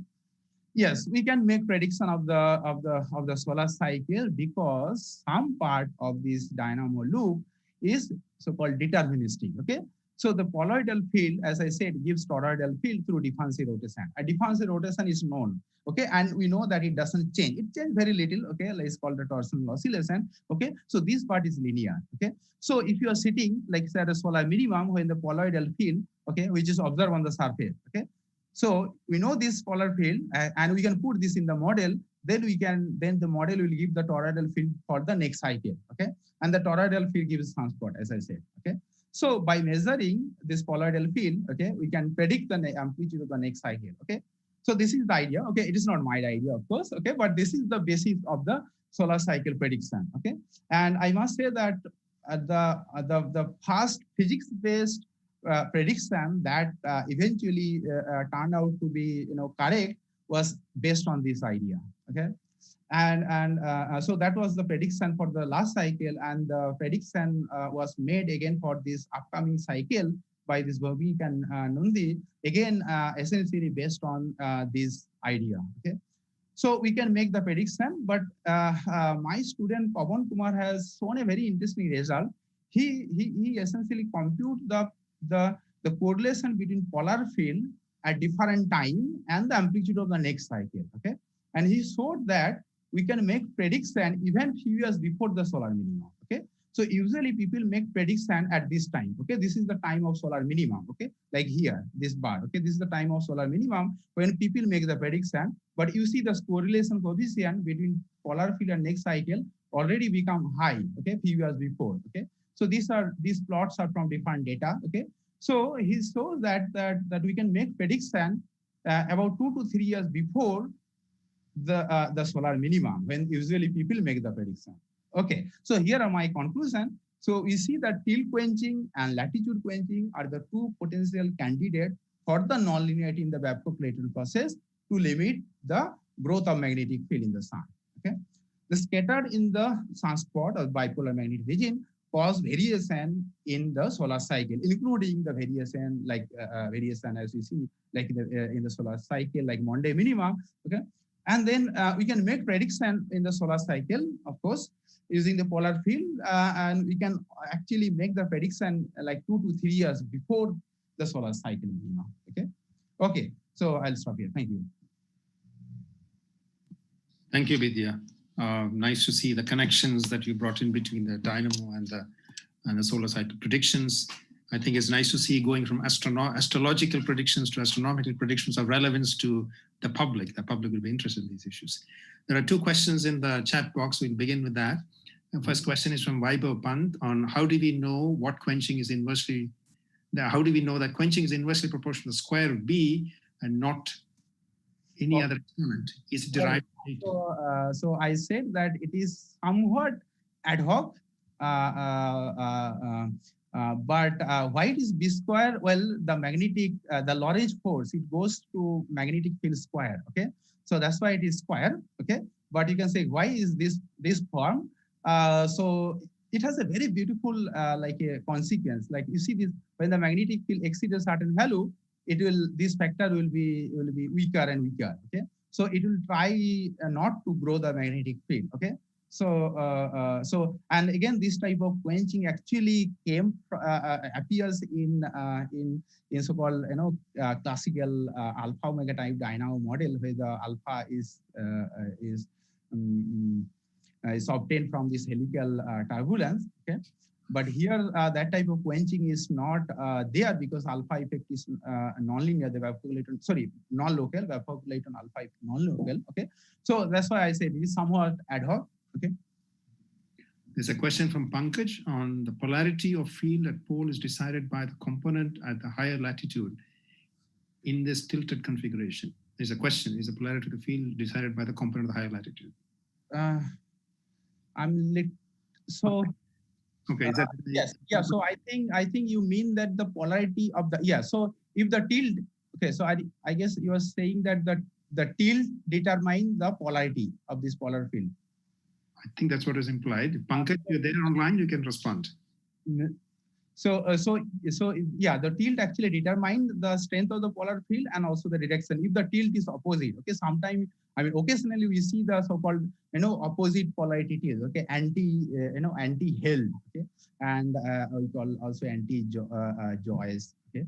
So those type of, wrongly tilted wrongly tilted bipolar magnetic field are also bipolar magnetic region are also observed, okay, and they have a very profound implication, okay, like they occasionally can reverse the polar field, okay. So I do not have actually plot for magnetic field here to show, but I'll just show the observed plot. So occasionally we see the little reverse polar field, okay. So in that model, actually we connect that these are due to the reverse tilt.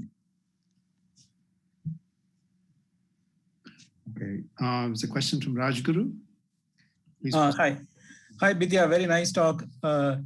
I have a gentle question. So there are quite a good amount of physics included in the Babcock-Leighton process, which derives from a lot of surface processes.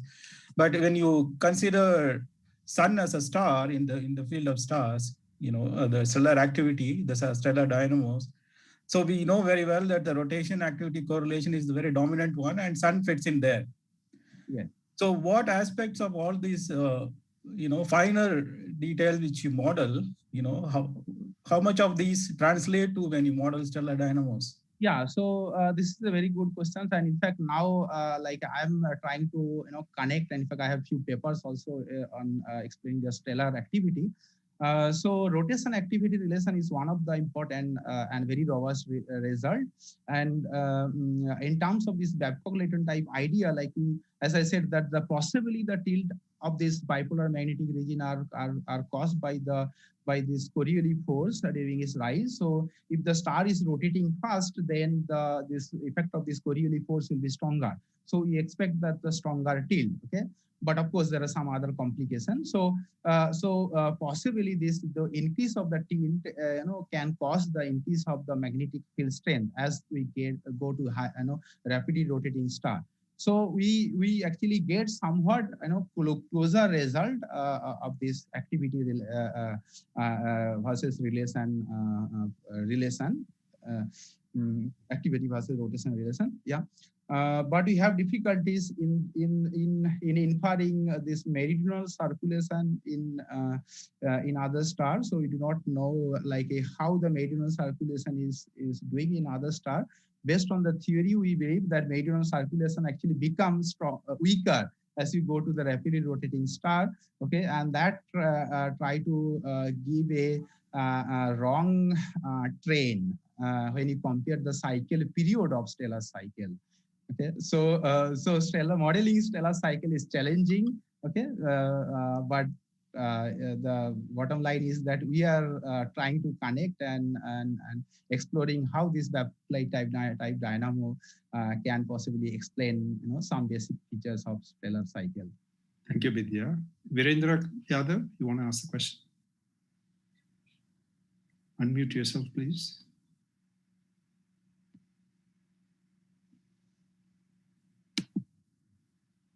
Virendra Yadav? Maybe then Pankaj can quickly clarify the question he had. Hello, can you hear me? Yes, go ahead. Yeah, very informative talk, Vidya. I just had a question regarding the prediction of the amplitude you mentioned of the solar cycle. So is your prediction able to predict the duration of the solar cycle? So for example, the solar cycle 24 was a prolonged cycle. So is that possible? Yeah, so the length of the solar cycle can have, so if you just seeing the polar field, just by seeing the polar field at the cycle minima, okay, when usually people make the prediction, it will be very challenging to make the prediction of the cycle length, okay, because during the let's say when the cycle, okay, so let me go to the, I should have, so So when the cycle actually is just started, started, let's say here, okay. So this is the beginning of the cycle.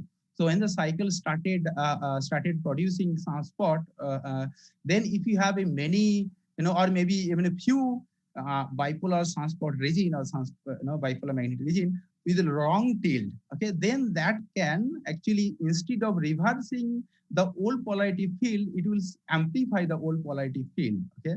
So that will actually sort of start, it will actually delay the rise of this upcoming cycle, okay. And then you have the whole whole cycle. So it is little challenging to predict the precise precise length of the cycle, okay? And there is another component, is the meridional circulation, okay, that largely determine the amplitude of the length of the cycle period, okay. If its amplitude change, okay, which possibly doesn't change, but if it change, you do not know, okay, then that will also affect the cycle length, okay, little bit. So so to summarize your questions, okay, it will be challenging, okay, but of course, like we can predict up to some extent, up to some error bar. Thank you, Bidya. Given our shortage of time, we'll have to close the discussion here, but I think it has been an interesting discussion that both brought up the power of the upcoming solar mission and the theoretical backgrounds under which we are all working that allows us to really pursue some of this much further. So I hope some of these discussions will continue on Slack channels and other channels that we will try to set up. But with that, let me close this session because we have only 5 minutes for the next session to start. Time for you to get some coffee, tea, etc. Back to Poonam and Divya. Thank you. Kumar, and thank you everyone for, yes? Poonam, I have to make a small announcement. Can I make it? Yes, please. Yeah, so next session yes, was supposed to be chaired by Professor Kandaswamy Subramanian, but unfortunately he could not join because of some family emergency. So we requested Professor Dipankar Bhattacharya, and he has kindly agreed in a very short notice to chair this session. So thanks to Dipankar. Please, you go.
So maybe Dipankar can take over now. Thank you.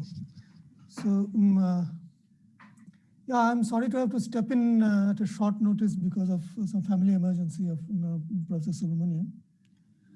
This session is to commemorate two stalwarts in Indian astronomy we have lost recently. Professor Govind Swarup, who was a pioneer of radio astronomy in India and established both the radio observatory at Ooty and then at NCRA, the GMRT. And Professor Sreekumar Chitre, who at Tata Institute of Fundamental Research initiated a number of important threads of research there, which thrived and created generations of researchers. This includes the sun, the magnetic fields of stars, gravitational lensing, and various other aspects. So I would, so we are really sad to have lost these two very important figures in astronomy recently. And we will have two lectures commemorating them, recalling their contributions. The first will be Professor Yashwant Gupta to talk about Professor Govind Swarup, and he will be followed by Professor Antia to talk about Professor Chitre. So I will ask Professor Gupta to start his talk, please. Thank you, Dipankar, and I hope you can all hear me. Yes. Yeah, and you can see my screen, and I will just now make it in presentation mode. And does that look all right? It is fine. Yeah, okay. Thank you. So I'd like to start by expressing my thanks to the organizing committee for approaching me for giving this lecture. I have to say that it's both a privilege and a pleasure. Privilege because I think there are probably quite a few others who knew Govind Swarup even longer and maybe better than I did. And so it's a privilege to get this opportunity to talk about him. And a pleasure because every time I do this, and this is probably my third such lecture since he passed away last year, I end up learning something new and interesting about him. And it's a pleasure to share that with everybody. So I will begin with a bit of a background, which goes back to 1952, before many of us here were born, when Professor K.S. Krishnan, the founding director of the National Physical Lab in Delhi, becomes interested in seeding radio astronomy at NPL. And he has this young student from Allahabad by the name of Govind Swarup, who appears keen to work in this new area. And he finds him to be a sharp, quick learner.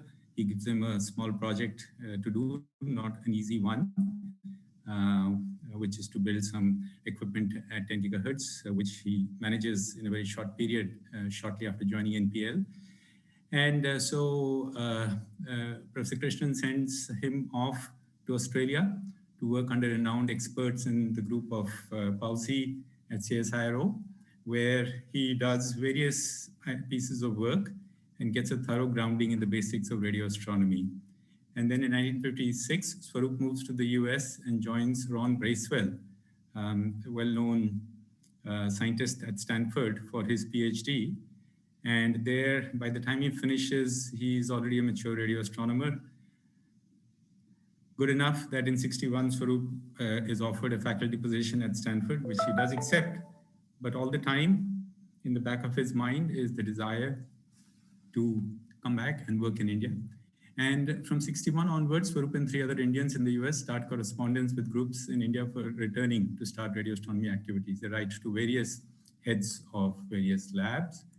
And, sorry, and I hope the screen is still visible all right.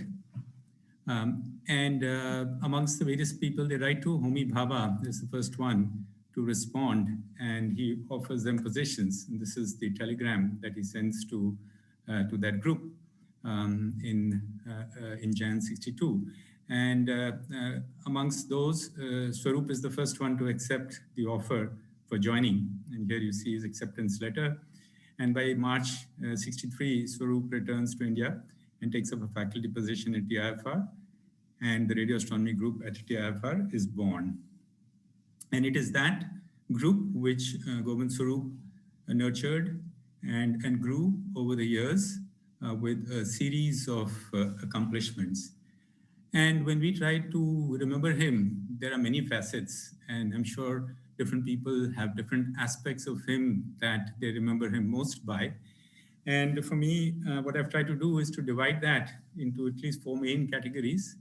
Govind Swarup as a builder of instruments and facilities, then Govind Swarup as a researcher in his own right, and then as a builder and architect of institutions. And finally, Govind Swarup as an engaging personality. So I will start with the first one, which is, I think, the one that we most remember him for, and is therefore also the one where I will spend probably maximum time, but I will also try to bring out some interesting things from other aspects. And I know that the ASI is a growing institution, lots of youngsters, I hope a good number are watching. So for the old timers, some of this may appear a bit pedagogic, but I'm sure even some of the old timers may find 1 or 2 interesting nuggets of information about him. So when we look at Govind Swarup as a builder of facilities, really the first thing that strikes us is his ability to dream big. And so projects like the ORT, the GMRT were all big, bold moves, as well as some others which didn't quite fructify, like the GERT, and also laying the seeds of something much bigger like the SKA, which I'll talk about in more detail later on. And he also backed it up with a dedication and drive to convert these dreams to realities. And so we look at some of these major achievements of the radio astronomy group under his leadership. The first one was that they took up shortly after he came back was the Kalyan radio telescope, which was using antennas which he got from his association with POSI in Australia. But the rest of the receiver systems and all the electronics was developed indigenously by the group. And they set it up very quickly. Within 2 years of coming back, the Kalyan array was up and running and was being used to do science. And this is a picture of what the array looked like.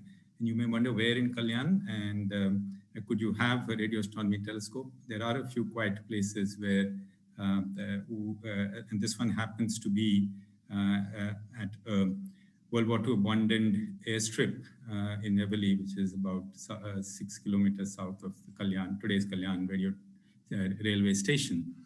And the Kalyan radio telescope was used for studying quite an active sun, and it produced some interesting results on solar limb brightening and million-degree temperature of the solar corona back in those days. And this is one of those papers from the Kalyan radio telescope work by Govind and his team. Moving from there, the next big project that they took up was the Ooty radio telescope, which was a large steerable cylindrical paraboloid. And it was conceived of even as the Kalyan telescope was still being built. And its idea was to use lunar occultations to provide an accurate size and positions of large number of radio sources to test cosmology models. So that was bold thinking to try and distinguish between steady state and the Big Bang theories. And so this is what the telescope looks like. It's located on a hill whose slope is equal to the latitude of the place, which makes it effectively an equatorial mount. So you have to just rotate it around the long axis from east to west in order to follow objects in the sky. And then you steer the beam in the north-south direction by electronically changing the phase of the signals which come to this array of dipoles which are located on this line feed of the cylindrical parabola. And so this was all built completely indigenously with whatever local talent that could be found. And it operated initially with a rather modest bandwidth of 4 megahertz, around 327, which has been subsequently enhanced to wider bandwidths. And it was used certainly for the purpose it was intended. It did make these angular size measurements, and a good number of results which provided evidence in favor of Big Bang cosmology were published. It also contributed to many other discoveries and results related to radio galaxies, quasars, pulsars, radio recombination lines, interstellar interplanetary plasmas. It was used by various people for all kinds of science. And all of this in spite of a major setback when the structure collapsed shortly after it was completed. And it was to the strength and character of the group that they rebuilt it. And so much so that even after 50 years, it is still functional. And in fact, we are doing a major upgrade of the facility right now. And so the Government of India honored this achievement in the form of a postal stamp that you can see here. Next came the UT Synthesis Radio Telescope, which was completed in 1984. And this was an interesting stepping stone because this was the first project that the group attempted where they tried to build an aperture synthesis instrument by combining the UT telescope with a few smaller parabolic cylinders located at distances which went out to cover a region of 4 kilometers by 2 kilometers. And this also, like the UT telescope, operated at 327 megahertz. And though it was relatively short-lived compared to the UT telescope, it produced interesting results about a good number of radio sources.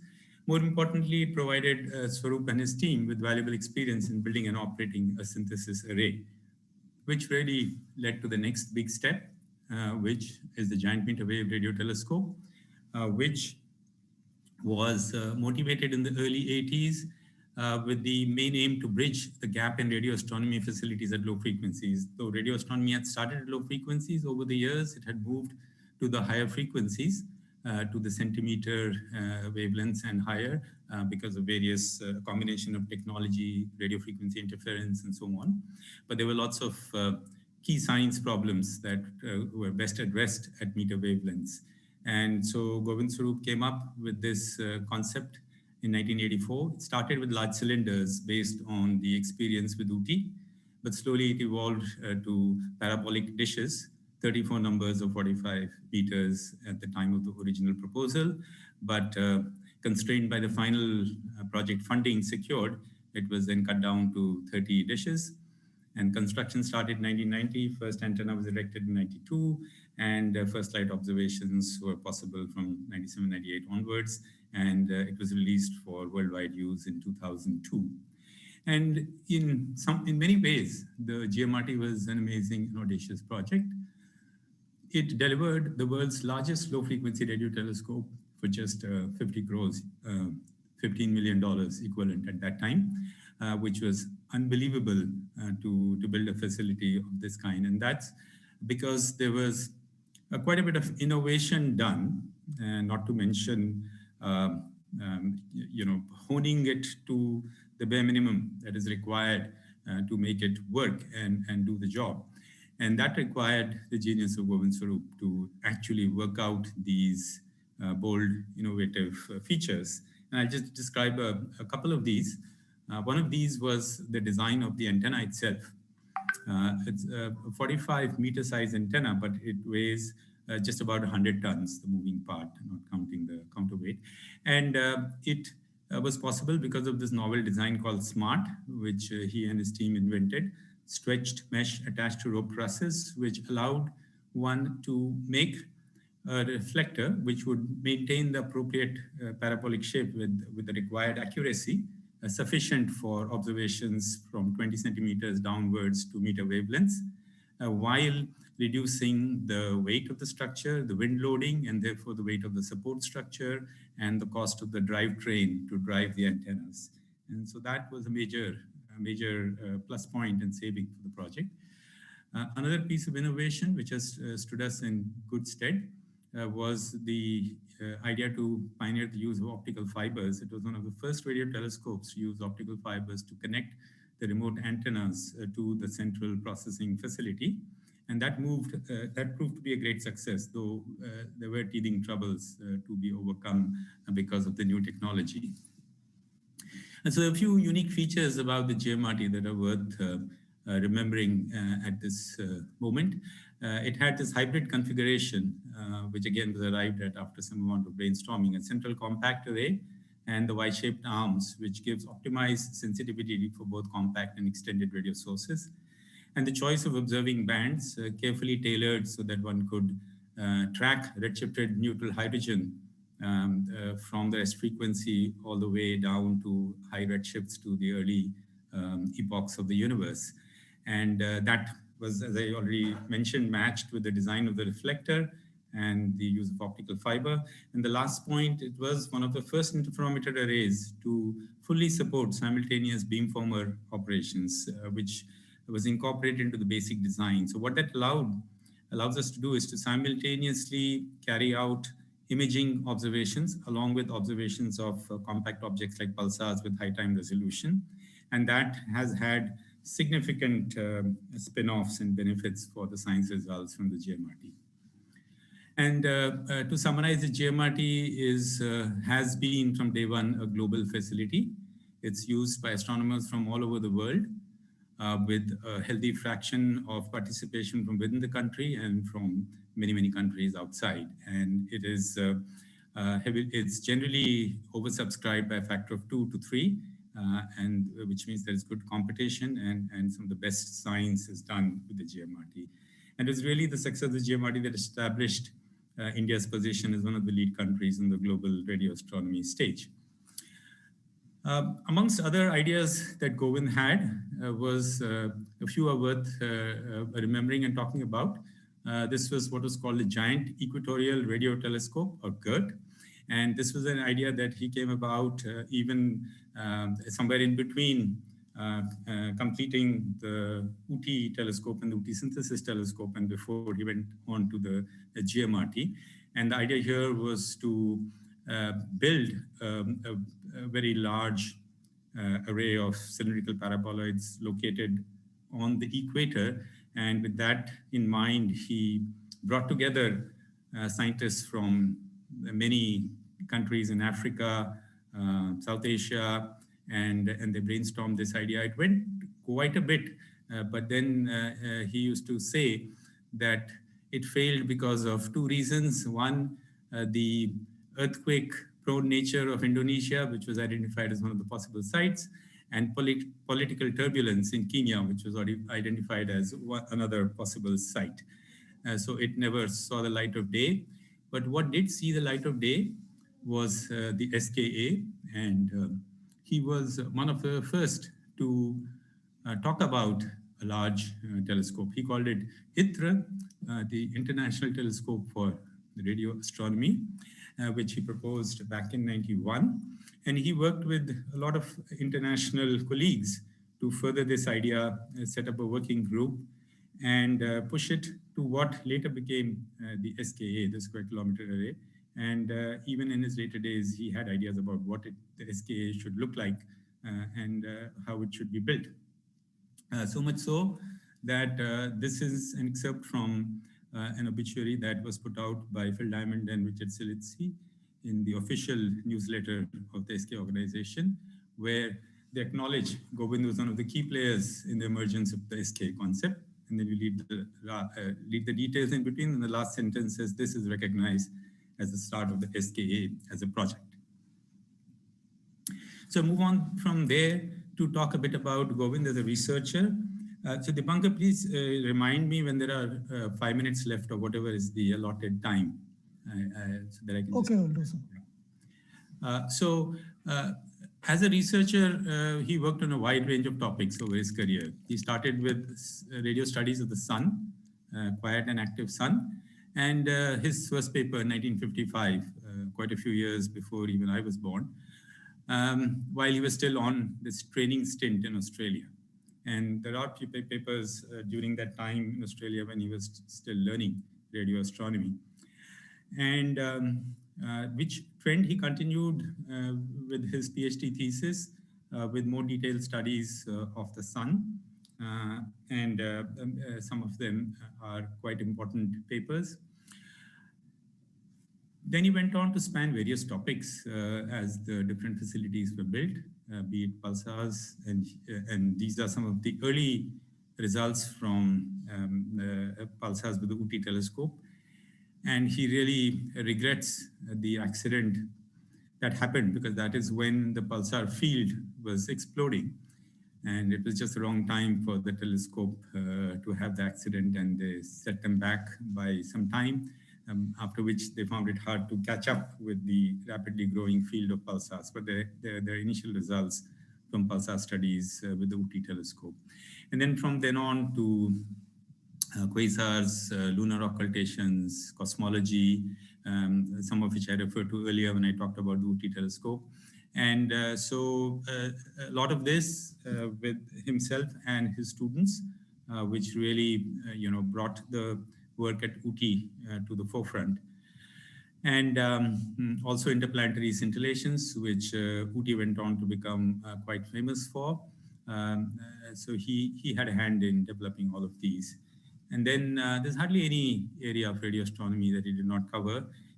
Towards the end of his career, he turned back to the solar system, not quite to the sun, but to the intriguing study of Venus. And these are some of his last papers from the last one from 2019 onwards, where he was intrigued with trying to understand the radio emission properties of Venus.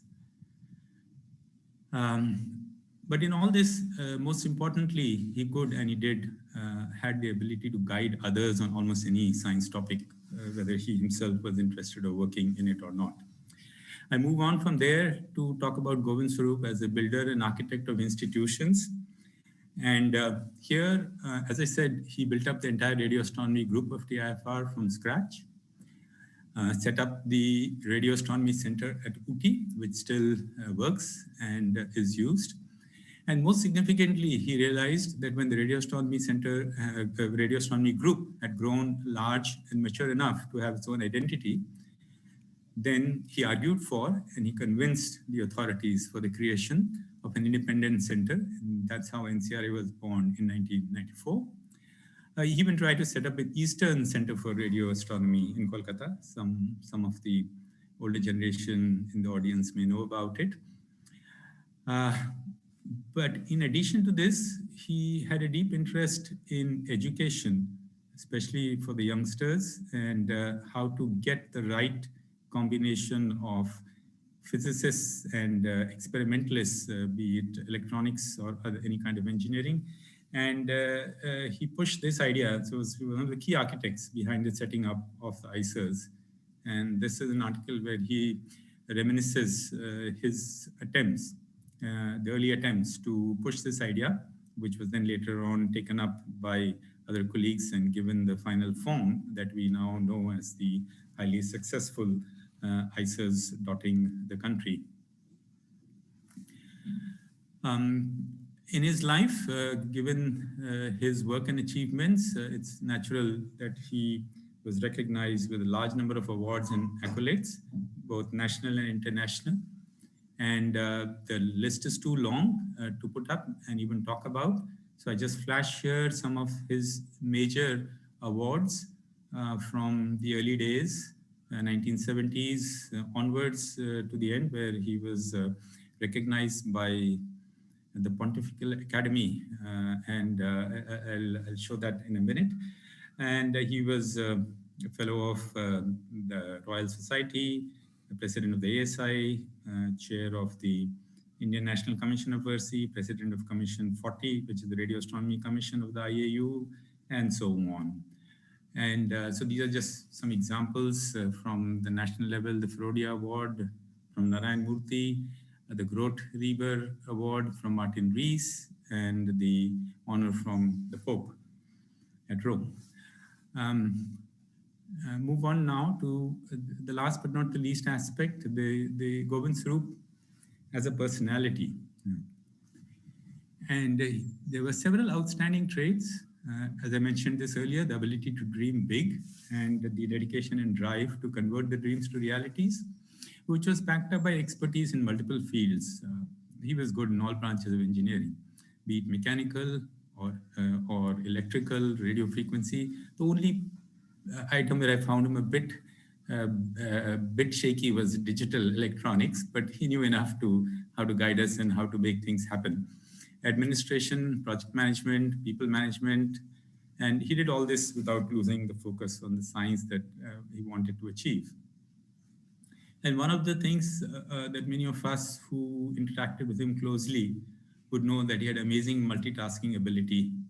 I remember one of the first meetings when I was new, when I was called to his office to report on the work that I was doing. And I entered the office and I find there are 4 other people already in a meeting, and all 4 are on different topics. So there's somebody from administration, there is the head of engineering in the room, and there was somebody else. And then I'm overawed and I say, well, have I entered the wrong room at the wrong time? Then he asks me, tell me what's happening.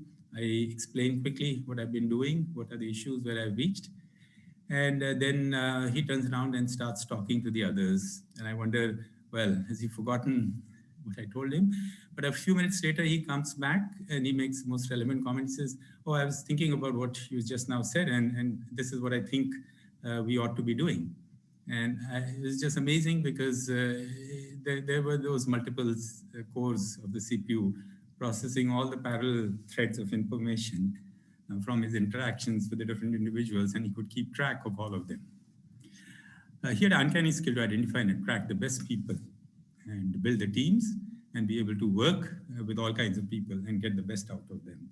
And so whether, so here is an example where he's bending his back with the rest of the team members to lift the GMRT antennas, symbolic, but very much the spirit of the team man. He was equally comfortable with young children, explaining interesting things about science to them, as well as with the President of India, trying novel ways of explaining to him the concept behind the UT telescope, using one of these gadgets that you see as the best thing that would drive home the point about how the UT telescope works, to explaining to members from the GERT meeting about various ideas at the UT telescope, to being able to make a point with the then Chief Minister of Maharashtra, to be able to explain to Chairman of the TFA Council, Ratan Tata, about what's going on, to be able to hold his own with the who's who of pulsar astronomy, explaining to them his ideas about GMRT, to all kinds of things that he was able to work with. But finally, as a human being, there are some things which we found, and I think many of you would agree, that he was the most amazing optimist, forever looking at the bright side, but at the same time, very down-to-earth person in spite of all his achievements, ready to talk to on all matters with everybody, from the youngest student to the most senior member of the community, and always with a smiling face. So I would then just talk a little bit about the legacy that he leaves behind. So as I mentioned, he created major lasting facilities in the country, built strong institutions and a community that today has footprints all over the world. And it's a strong legacy that he has left behind, which we now strive to carry forward. And I'll just give one example. When we did the recently completed major upgrade of the GMRT, though he was long retired and no longer actively involved, and I'm not sure those phrases applied to Govind, either being retired or not being actively involved, he always took keen interest in the progress of what we were doing. I would have long discussions, arguments with him about ideas of what may work, what may not work. And in the end, when we did do it and make it work, he was one of the happiest persons, and we had the privilege to inaugurate the UGMRT at his hands in March 2019, which was coincident with the celebrations of his 90th birthday. And this is him watching intently as we ran this remote inauguration of the upgraded GMRT from Pune. And this was perhaps the last major public gathering at which he was seen. And the last point I just want to say is that legacy that he left behind, it continues to earn laurels. And the latest is that the IEEE, the largest body of professionals in the world, which has a mechanism for recognizing outstanding achievements all around the world, which have a major global impact, recently announced the award of the status of IEEE milestone facility to the GMRT. It's only the third such milestone in India, the other two dating back to the phenomenal achievements of J.C. Bose to demonstrate the transmission and reception of radio waves for the first time, and the Nobel Prize work of C.V. Raman. So it's major international recognition, and it's a special tribute to Govind Swarup that the GMRT is being recognized. And so we will be having a milestone dedication ceremony at NCRA on the 30th of March, and he will definitely be the most missed person. Thank you for your attention. Thank you, Yashwant. That was a very moving account of Govind's both life and work. So there is time for some comments. If people would like to ask anything specific or comment or add your tribute to Govind, so we can have a few time for a few comments.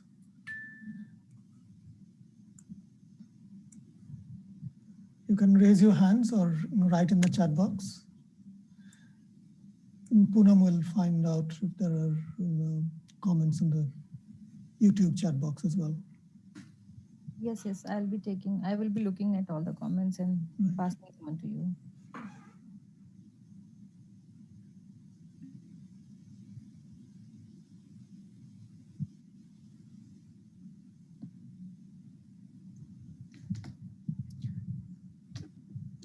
So while people are getting ready, Yashwant, I just wanted to maybe mention that even towards the end, he was still carrying out observing projects with the GMRT. So that's fantastic and remarkable. Yes. So, and he would keep track. He would be in touch with what's going on and what's latest happening, and of course he would have a view and opinion on all of those things.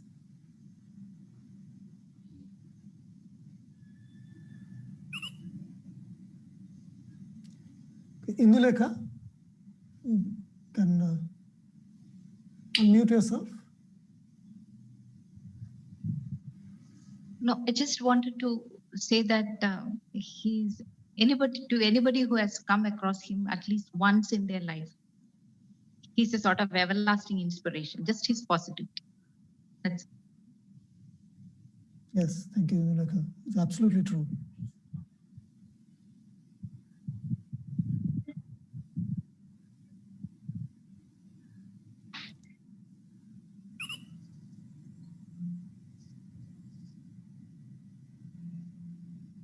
So Pratik Sharma has made a comment on the chat saying that I hear from Arnab and Chanda and others that Govind was also one of the founders of the Joint Astronomy Program at Institute of Science. So that is also true. I myself was one of the first students of the Joint Astronomy Program, and I've actively seen this phase where the program came into being and was very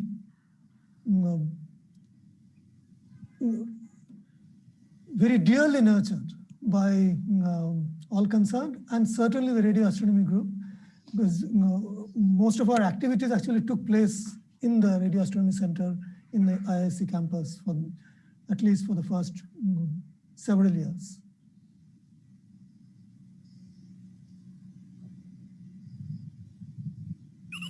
Nirupam? Yes, I just wanted to say two things, but one of that has already been said by you and Pratik. He contributed very significantly for the JAP program. The other one is that what I have found very interesting is that the way he used to chat and talk with all the students at NCRA during lunch or break or after the talks, etc. Being very friendly and cordial. In fact, during my PhD days for a long time, I did not realize that I am talking to Professor Govind Swarup, the way he will come and chat with everyone. And then as a continuation to that, encouraging people to come back to teaching, contributing to teaching has always been a very key thing from Govind. I mean, I have personally experienced it, and I'm sure many of his other people who have come across him has faced this, that he will always encourage people to take part in teaching. So that was another very interesting aspect of Govind. Thank you, Nirupam. Shantanu? Yeah, so maybe this is a science question. Hopefully it's still in the theme of the talk. So I guess what got him interested specifically towards Venus as opposed to, say, other planets in the solar system? I actually don't work on solar systems, so I was just curious towards the end, as you mentioned. Hi, this is Divya here. Maybe I can say something to that. Yes. So one of the things which got him very interested was the fact that ISRO was actually planning missions to nearby planets. Venus was one of them. So he really felt that we should know as much about that before we get closer. And this had been a long-standing mystery that the observed brightness temperature of Venus does not fit the model. This was something he had known for decades, and he was waiting for the right graduate student to come by and also wanted to get ISRO involved in this. So he really wanted a student based in an ISRO institution to work on this. And so once that opportunity presented itself, I think he latched onto it and really pushed it to the limit. Thank you. Clarification. Thanks. Yogesh? Yes. I just wanted to comment on one aspect which has not been, I think, adequately covered by Yashwant. And this is regarding Govind's attempts at doing outreach at the school level over the last decade or so. So to enable this, he set up a trust which is called the Khodad Rural Science Center, which actually has a building near the Khodad village school, and has been over the last 7-8 years doing a lot of work trying to popularize science amongst the school students, primarily between the 5th grade to the 10th grade. And they've conducted a number of programs, and students not only of the village school, but of the surrounding villages in Zunnar Taluka have all benefited from the workshops and other programs that have been done. And Govind was amazing in his leadership, even in his 90s. He was willing to go and meet the charity commissioner and other officers, the block development officer and so on, in order to get their cooperation. And needless to say, when he entered their office, such was his charm of personality that they immediately basically got up and asked him what he wanted. And it was quite easy for us to get the sort of support and cooperation from the government officers, all because of his name and his good work. Thank you, Yogesh, very much for adding that side of his contributions.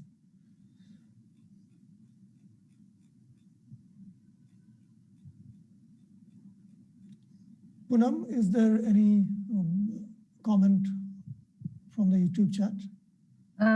No, not in the YouTube as of now. Okay.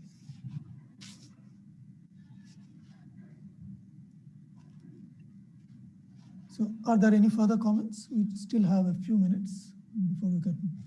There's a comment, there's a chat message where he's talking about the ISER formation and Govind's involvement in ISERs. Actually, Yashwant mentioned it in his talk. Yes. Yeah, exactly. The idea that grew into ISER was in fact initiated by Govind.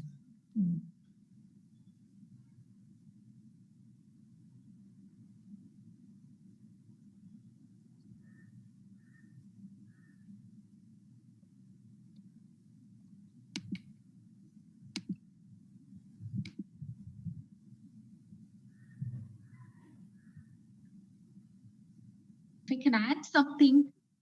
Yeah, go ahead. How many people can one think of? How many people can one think of? I mean, who have been at, building people, building institutions, building communities, building telescopes in addition to that. How many people like Govind Swarup one can think of? One, that is Govind Swarup himself. Yeah.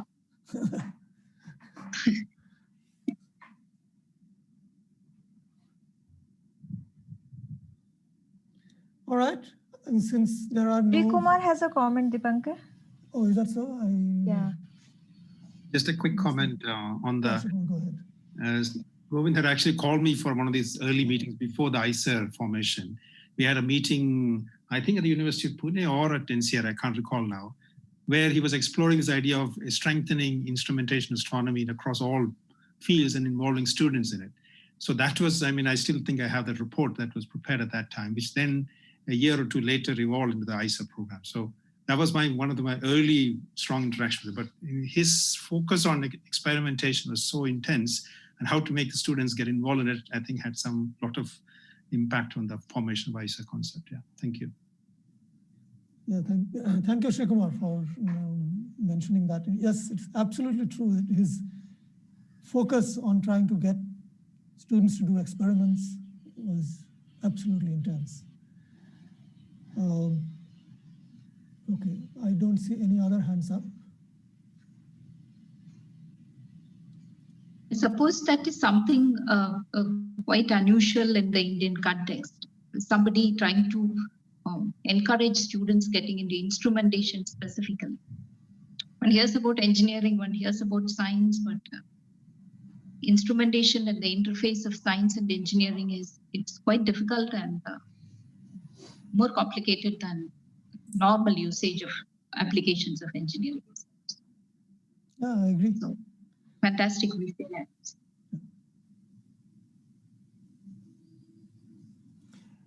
Okay, so I think, yeah, Chanda, please go ahead. One more. Yeah.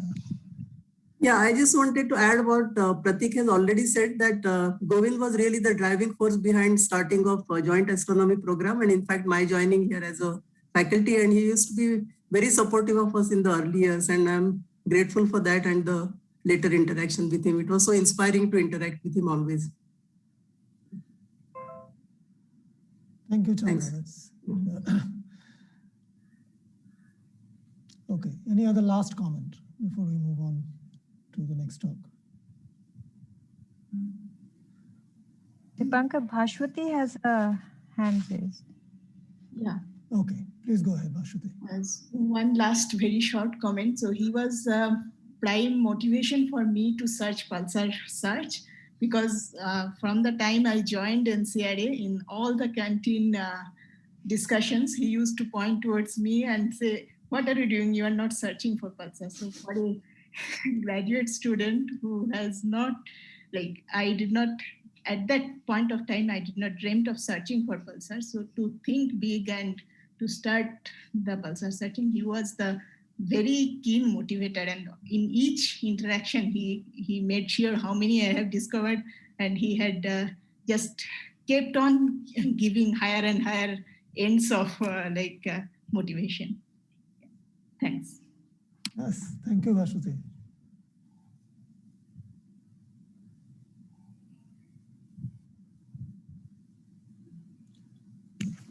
Good.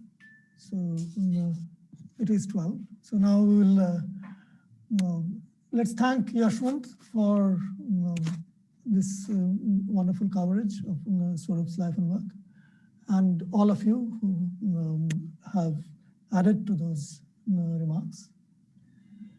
We will now move on to the next talk by Professor Antia in memoriam of Professor Sreekumar Chitre. Antia, over to you, please. Okay, so I will share the screen now. First, yes, please. Let me start.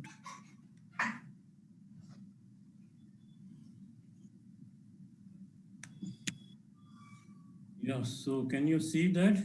Yes. Now I will make it into full screen so that we go into the presentation. Okay, so you can see the presentation now. Yes, we can see it. Okay, so thanks for the opportunity. Now, of course, I was not sure what I should talk because you had given quite a bit of time. So I have prepared something, but of course, you can stop me anytime. So firstly, I should say that I was very fortunate to be associated with Sreekumar Chitre for almost 45 years. So, and of course, I learned a lot from him.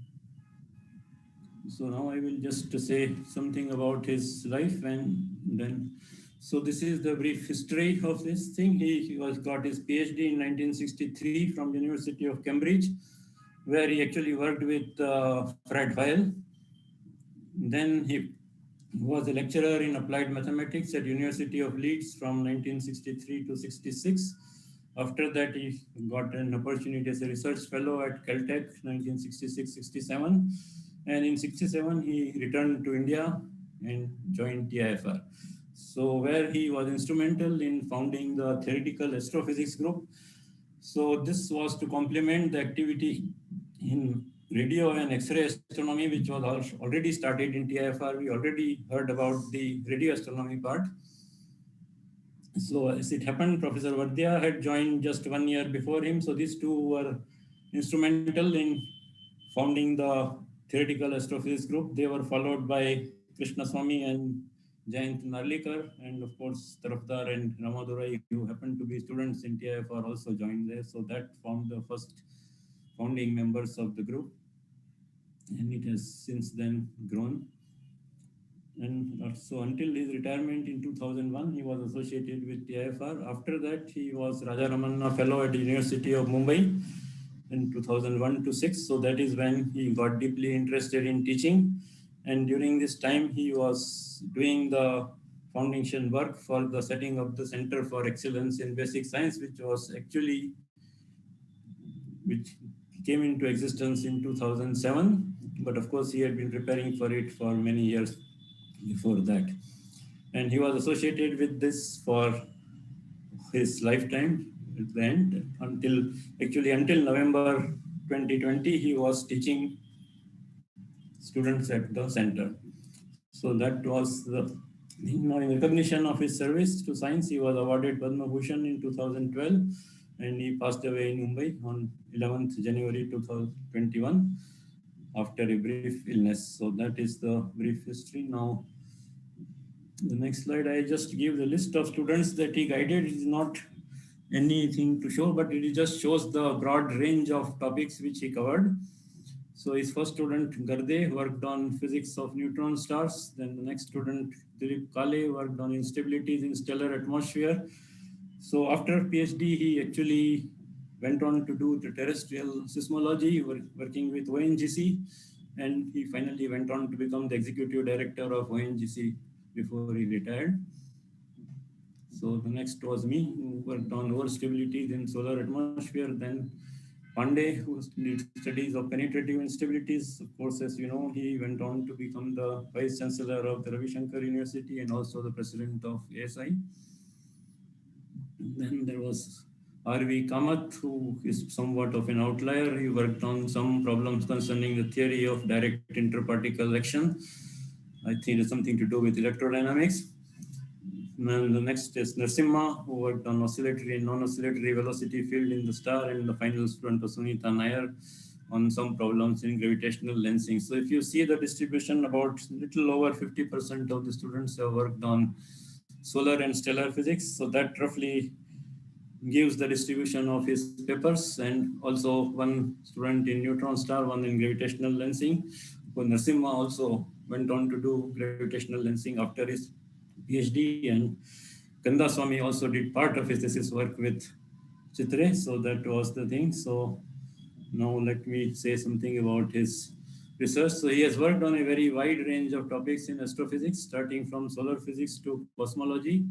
And some of his prominent co-authors are Jayant Narlikar, Douglas Goff, Martin Rees, Venu Bapu, Yashpal, Mukul Kundu, David Schramm, and Kip Thorne. And the main topics which he has covered are the solar and stellar physics, which actually constitutes a little over 50% of all the papers covering the period, entire active life, that is 1963 to 2020. Then the gravitational lensing, little over 15% of the papers, which is from 1979 to 2004. Then physics of neutron stars, that is about, again, slightly over 10% of the paper, which is 1968 to 93. So after that, he didn't work on these topics. Then cosmology, somehow he continued to work for a long duration from 75 to 20, producing about 10% of his papers. And then the remaining I have lumped in high energy astrophysics as about 10% of the paper. And of course, some are not classified. So that is only in the early days, 1968 to 1983. So that is the broad range of topics that he covered. Now I will just describe a little bit about all this work in these topics. So before that, yeah, this is the distribution of his publication from ADS. So you can see that most of his publications came from between 1973 to 2002. So little after he joined TIFR until he retired. But of course, the papers continued even after that, and the last paper was published in November 2020. Yeah, so I will first start with the work on solar and stellar physics. So Chitre's thesis was on the structure of sunspots, and apart from the model for the sunspot, interesting result he found was that the center of the sunspot surface is about 500 kilometers below the normal solar surface. Now this, of course, was already known. It's known as a Wilson depression or Wilson effect. So that was some explanation for that. Then this was also around the time that 1963 was when the solar oscillations were first discovered. And he soon got interested in this emerging area. And in 1970s, he has written many papers on waves in solar atmosphere, which included the effect of rotation, magnetic field, etc. And the main innovation was that it was all done in compressible fluid. So this was in some sense a continuation of Chandrasekhar's work. Chandrasekhar's all stability analysis was for an incompressible fluid. So this was an extension to compressible case. And this eventually led to the extensive work on heliosismology at TIFR.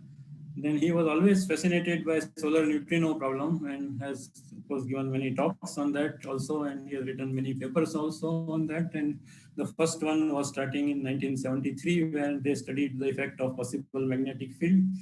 Of course, it didn't explain the solar neutrino problem.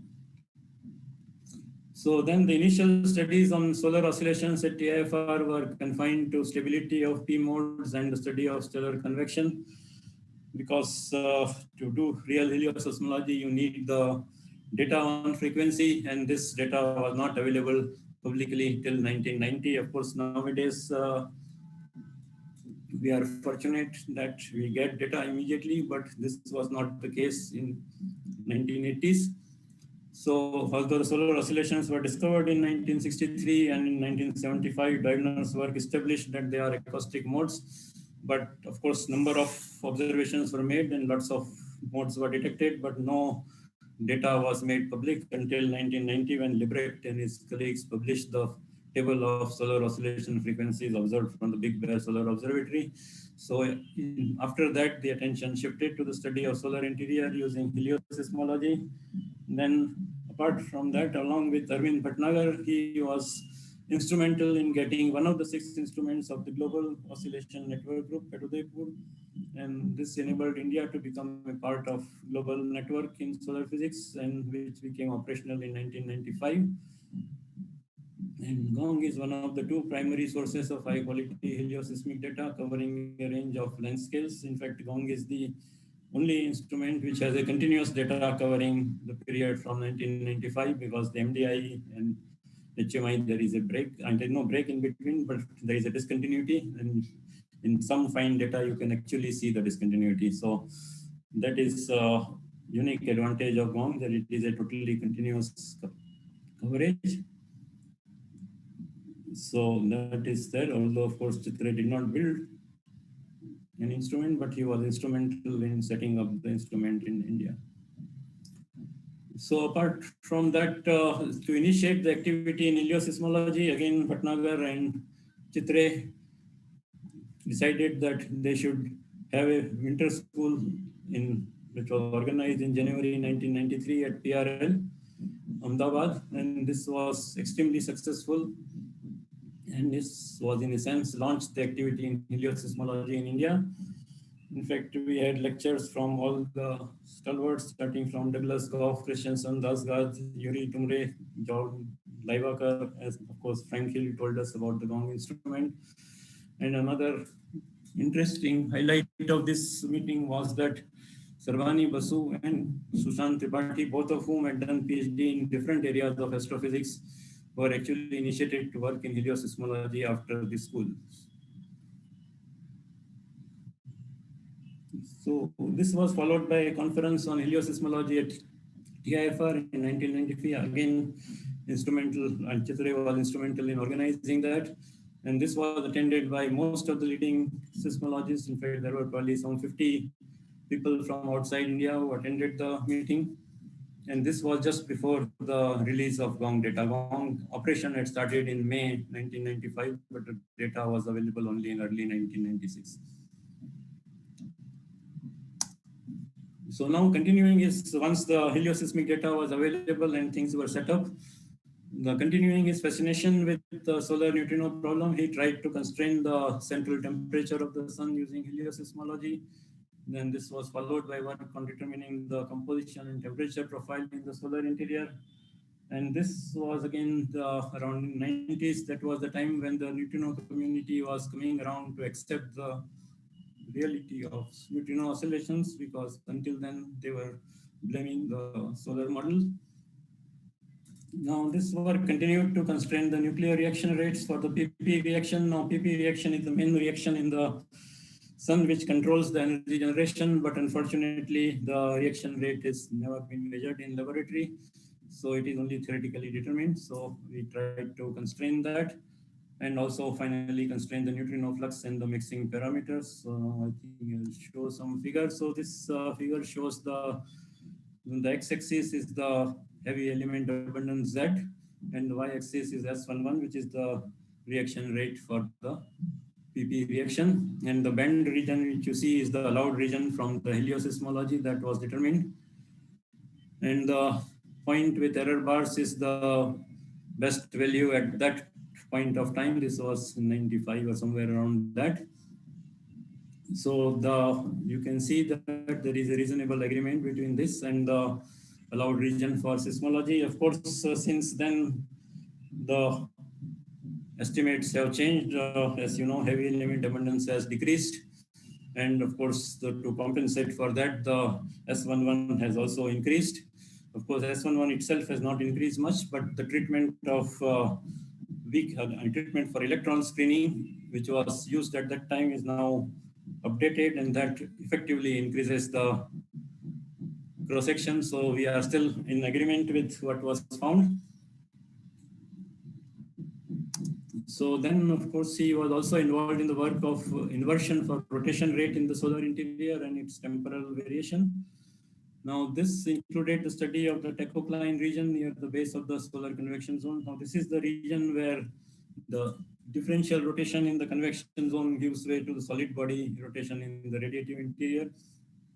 And this shear layer plays an important role in solar dynamo models. And Tachocline was found to be prolate, although normally any rotating object we expect it to be oblate, but Tachocline happens to be prolate. And apart from that, of course, we also found the zonal flow bands, which were found to be correlated with sunspot butterfly diagram. So I think there is some figure. So this is the result on Tachocline. So the top thing just shows the change in the rotation rate across the tachocline region. Of course, that is well-determined quantity. It has a wide variation, including the change in sign around 30 degrees latitude. Then the middle panel shows the center of the tachocline. So you can see that there is something, it is increasing as the latitude increases. So that is the prolate shape. The horizontal line is just some mean obtained using some different thing. So of course, I will not go to the lowest panel that shows the width, which doesn't have much significance. But of course, in this, the variation is not significant, but this was one of the early results. But since then, the error bars have gone down and the result has become very significant. And we know that the tachocline is prolate, though nobody understands why that is the case. Now, this is again an updated version of the figure, which was there in the paper with Sivaraman on the thing. So this shows the temporal variation in the rotation rate. So you subtract the rotation rate from an average. So you get a residual. So that is the red curve, red point in the curves are the faster than average rotation, and green is the slower than average rotation. The scale is shown at the bottom. So you can see that this is a band, which this is so-called zonal flows are go in a band which goes towards the equator. This is obtained at the fixed depth of about 2% below the solar surface. So close enough to the surface. And so you can see that in equatorial latitude or up to 45 degrees or so, the bands go towards the equator, while at high latitude, they go towards the pole. And this actually translates to the migration of the magnetic field. If you remember, Bidya showed this figure about the butterfly diagram with the magnetic field that also showed the similar trend. And in the top panel, there is also the black points, which are actually the position of the sunspot. So that actually marks the butterfly diagram. So you can see that this faster than average rotation coincides with that. And this was one of the things which was pointed out in the paper with Sivaraman. Of course, that did not have this much data. This is the recent data. So apart from that, he was also involved in the work to investigate the effect of introducing mixing in the tachocline region, because tachocline region has a strong shear. So it can give rise to some instabilities which can mix the material there. Now this mixing is required for various things. So there were of course proposals for that. And this was decided to test this using the heliosysmic inversions for sound speed and density. So different models were constructed using different levels of mixing and tried to constrain the mixing using the seismic data. So this was established, and it was found that the mixing does improve the solar models. So solar model with mixing is in a better agreement with seismic data. And apart from that, the mixing also addresses the well-known problem of depletion of lithium abundance in solar atmosphere. Now it is known that the lithium abundance in the sun is about 100 times less than what is estimated from meteorites. So somehow the lithium has been destroyed in the sun. Now lithium is a fragile element. It can be destroyed by nuclear reactions at a temperature of about 2.5 million degrees. But unfortunately, temperature at the base of the convection zone is not enough for that. So you need a little mixing little below the base of the convection zone to reach that temperature, which can destroy lithium. And apart from that, of course, there is an upper limit to mixing also, because beryllium, which is the next element in the periodic table, is not depleted in the sun. So that gets destroyed at a slightly higher temperature. So that should not be destroyed. So that is again constrains the mixing. And of course, the seismic data also constrains the mixing. So all of them were found to be consistent. So now this is a picture from that paper. So you can see that this line, the bottom panel shows the difference in the sound speed between the sun and the solar model. So this continuous thing which is there is the standard solar model, which does not have any mixing below the convection zone. So you can see that there is a strong peak just below the base of the convection zone in the sound speed there. So now if you construct model with mixing in the tachocline region, then the profile becomes like this. So you can see that that is in a better agreement. Of course, this whole region is not mixed. The mixing is only in a small region in this peak. Once that is taken care of, the profile automatically matches.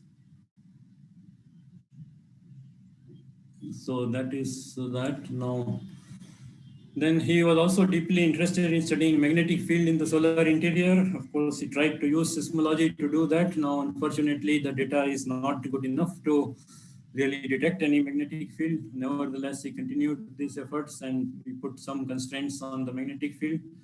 Now, although the magnetic field was not detected, but the same work did yield the sphericities in the solar interior, and that gives an estimate of the quadrupole moment J2. This is a dimensionless quadrupole moment, which is some 2.18 into 10 to the minus 7. Of course, error bars are fairly small.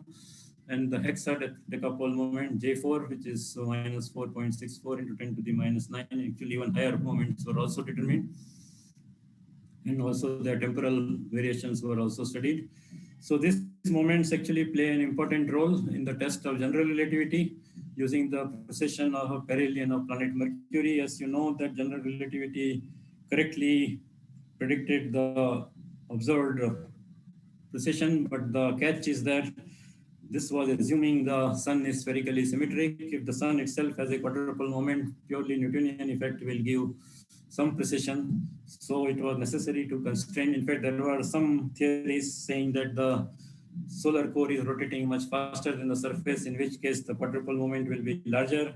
And of course, in that case, there will be some discrepancy between relativity and the measurement. So this was important to confirm the relativity, because this quadrupole moment gives rise to a precision of only 0.03 arc-second per century, so which is less than the error bars. Now, in a recent paper, which is 2012, Potter et al., they studied the effect of rotation in magnetic field on stellar evolution of massive stars. So they used a 1D stellar evolution model incorporating rotation and magnetic field using a Dynamo model. And they also included the angular momentum transport. And using this model, they were able to explain the surface nitrogen enrichment of massive stars in the Large Magellanic Cloud.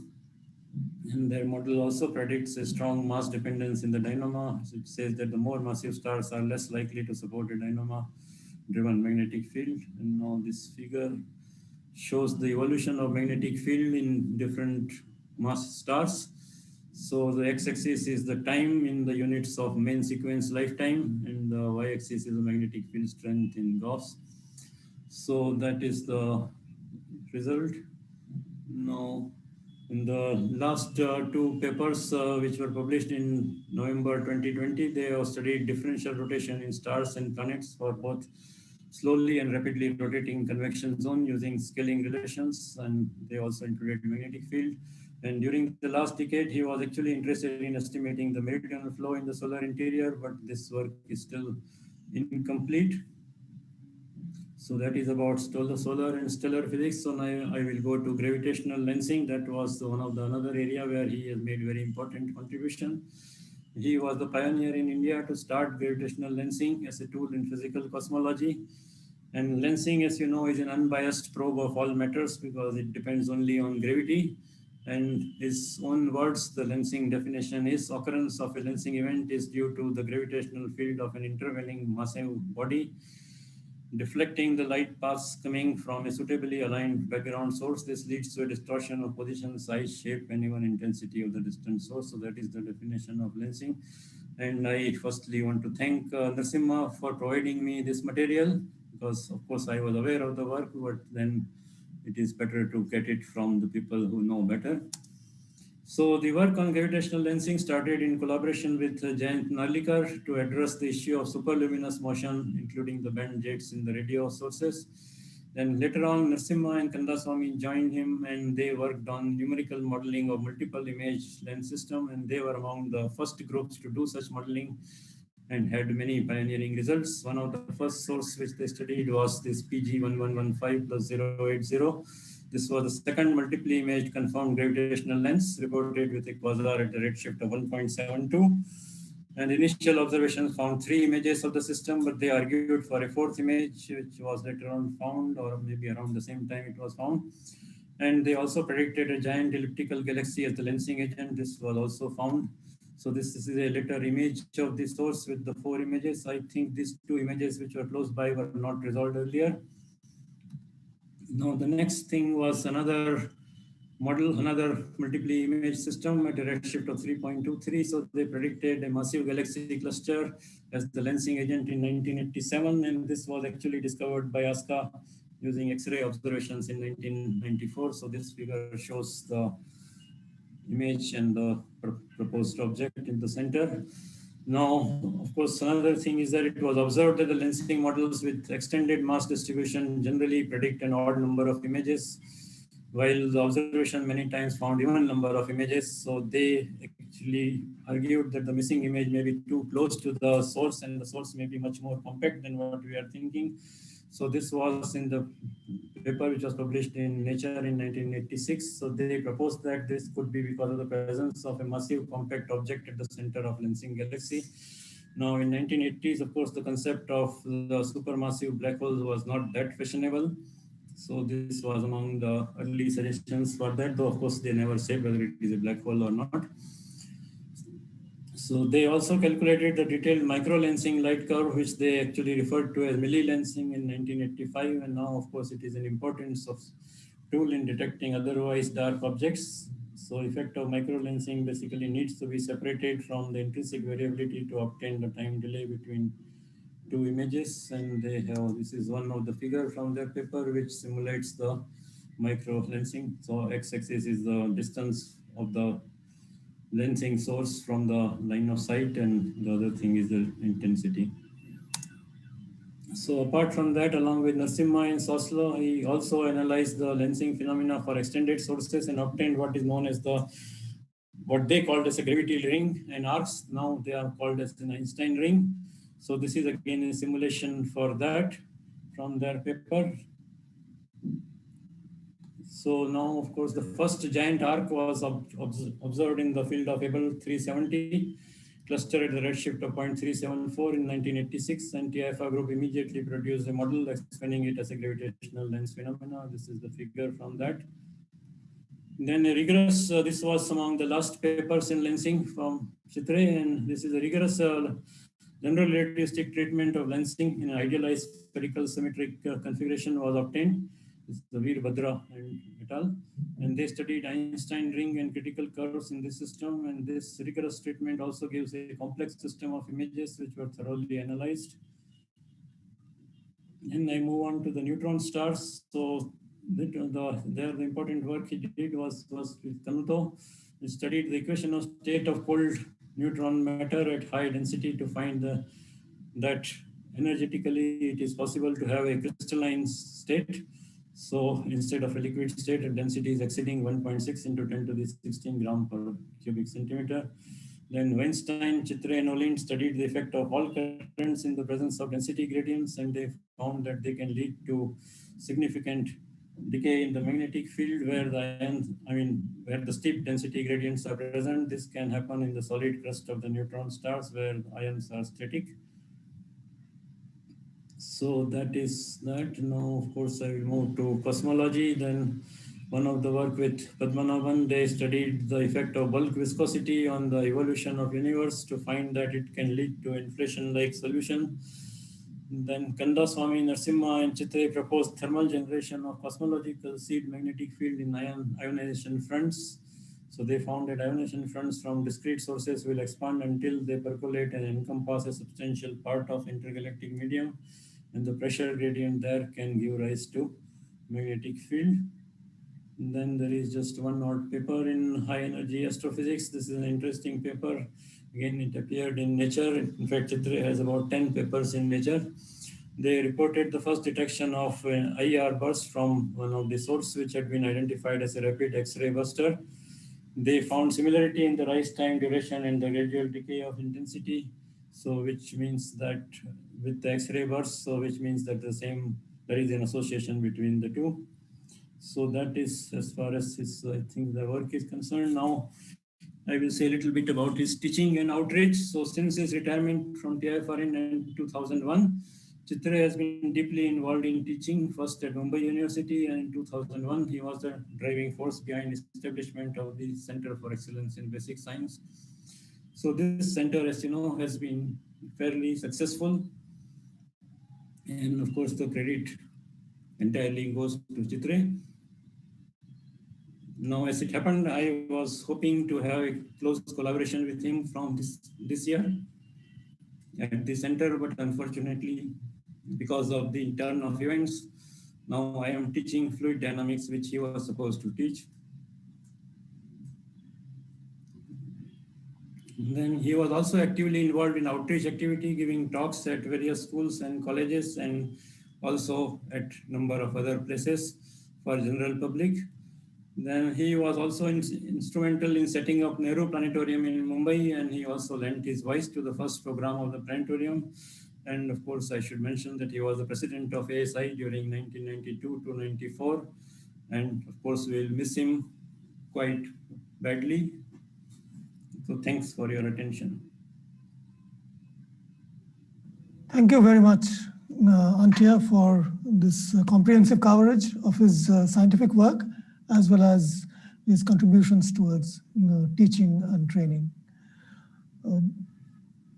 I would request people who would like to add any further comments, or if they have any questions regarding what Antia has mentioned, to raise hands or post their comments in the chat. And Poonam will monitor comments coming on the YouTube chat. Chanda, please go ahead. Yeah, I had a couple of comments. First of all, I wanted to thank both Yashwant and Antia for their excellent talks. And they brought out the multifaceted personalities of both these people. And I wanted to again state that both Swarup and Chitre were exceptional as scientists, but they also had a great vision for Indian science. And I think we are all going to benefit from it over the years. So it's up to us to continue that legacy to the extent that we can. The other thing was a personal comment really, that as a MSc student in IIT Bombay, I had gone to look up Professor Chitre a few times to ask questions on a home paper in astrophysics that I was doing. And I was a young kid of early 20s, but he was so encouraging and enthusiastic about the topic and the field that, that memory has remained with me over the years. And so when I heard he has passed away, I was very sorry. And especially that I didn't have much interaction with him over the years. So, as a reflex action, I just checked up ADS. And I noticed that he has been so active over the last few years that it's really inspiring, for somebody in his 80s.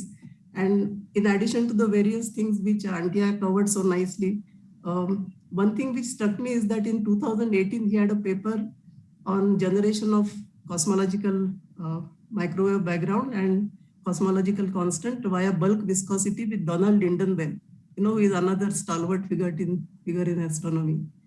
And I think that he followed up later last year also. So, this is so inspiring and humbling that somebody in his 80s was so active and contributing to the forefront of science. That's all I wanted to say. Thank you very much, Chanda. That was very illuminating and touching remarks.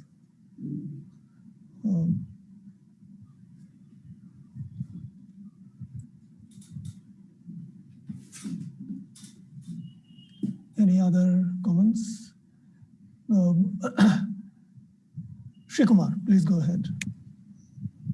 Yes, thank you. I just wanted to highlight how much ISRO valued his views, expertise on many of the science programs that we undertake. In particular, I recall his significant involvement in our gave back payload on SOX on GSAT-2 in the early 2000s.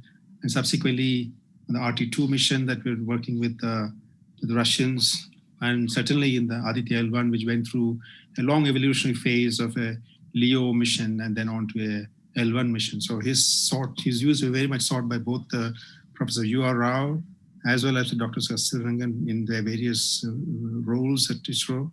And that has been very valuable. And often in his polished manner of communication, Professor Chitre would provide subtle but important messages when required. And that was very interesting. We often wondered how he managed to say something not positive in a very positive manner. And I really valued it. I also wanted to emphasize, I put that in the chat box, a role that he played in bringing astronomy to Manipal University. I'll put that in the chat box. Thank you. Thanks very much, Sreekumar.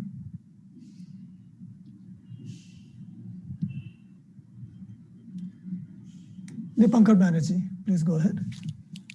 Yeah, I again want to express my gratitude towards Professor Chitre. I think Antia mentioned about this this workshop in PRL. That was our very early phase of our PhD period.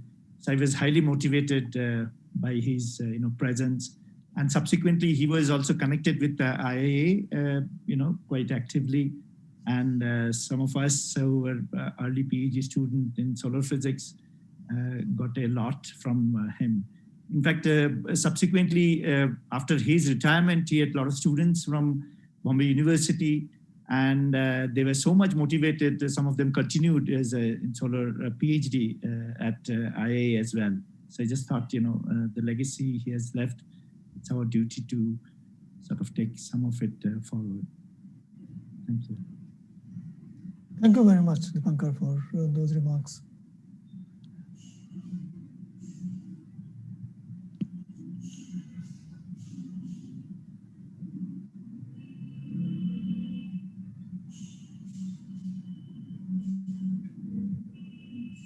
Yeah, Antia mentioned various programs in which Professor Chitre was involved in teaching and so on.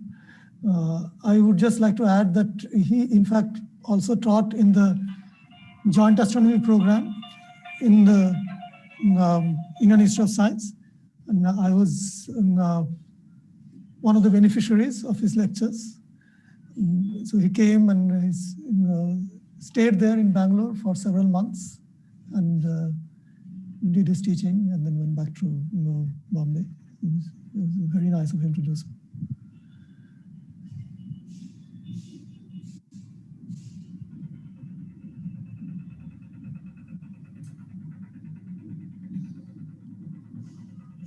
Any other comments? Indulekha has raised hand, Dipankar. Okay. Yes, Indulekha, please go ahead.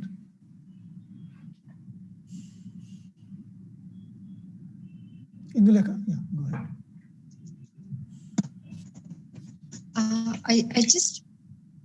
I have seen Professor Chitre in various institutions, but I had never directly interacted with him. But the curious aspect which I want to comment on is you will feel his interest in you as a student, assessing your potential, and you feel this extraordinarily positive energy. This is true of Swarup also. They may not know you. They know you are a student visiting that institute, and you feel their interest, and that is itself is so positive. Such great people, looking at you as an interesting possibility for science, continuing in science. That characteristic I just wanted to comment on because I haven't had much direct interaction with him. And this is what I commented on when that message from DAE came in the email informing us all that Professor Chitre had passed away. For a moment, I felt sad that I hadn't ever talked to him, even though I had felt this positive energy. That's all I wanted to say. Thank you, Indulekha. There is a comment from the YouTube channel by Bhishek Manek. He says that Professor Chitre, apart from teaching at CEBS, also mentored final year master students in solar physics. All of them currently pursuing PhDs in field, including me. Thank you. So yeah, so that was really a characteristic of Professor Chitre mentoring students.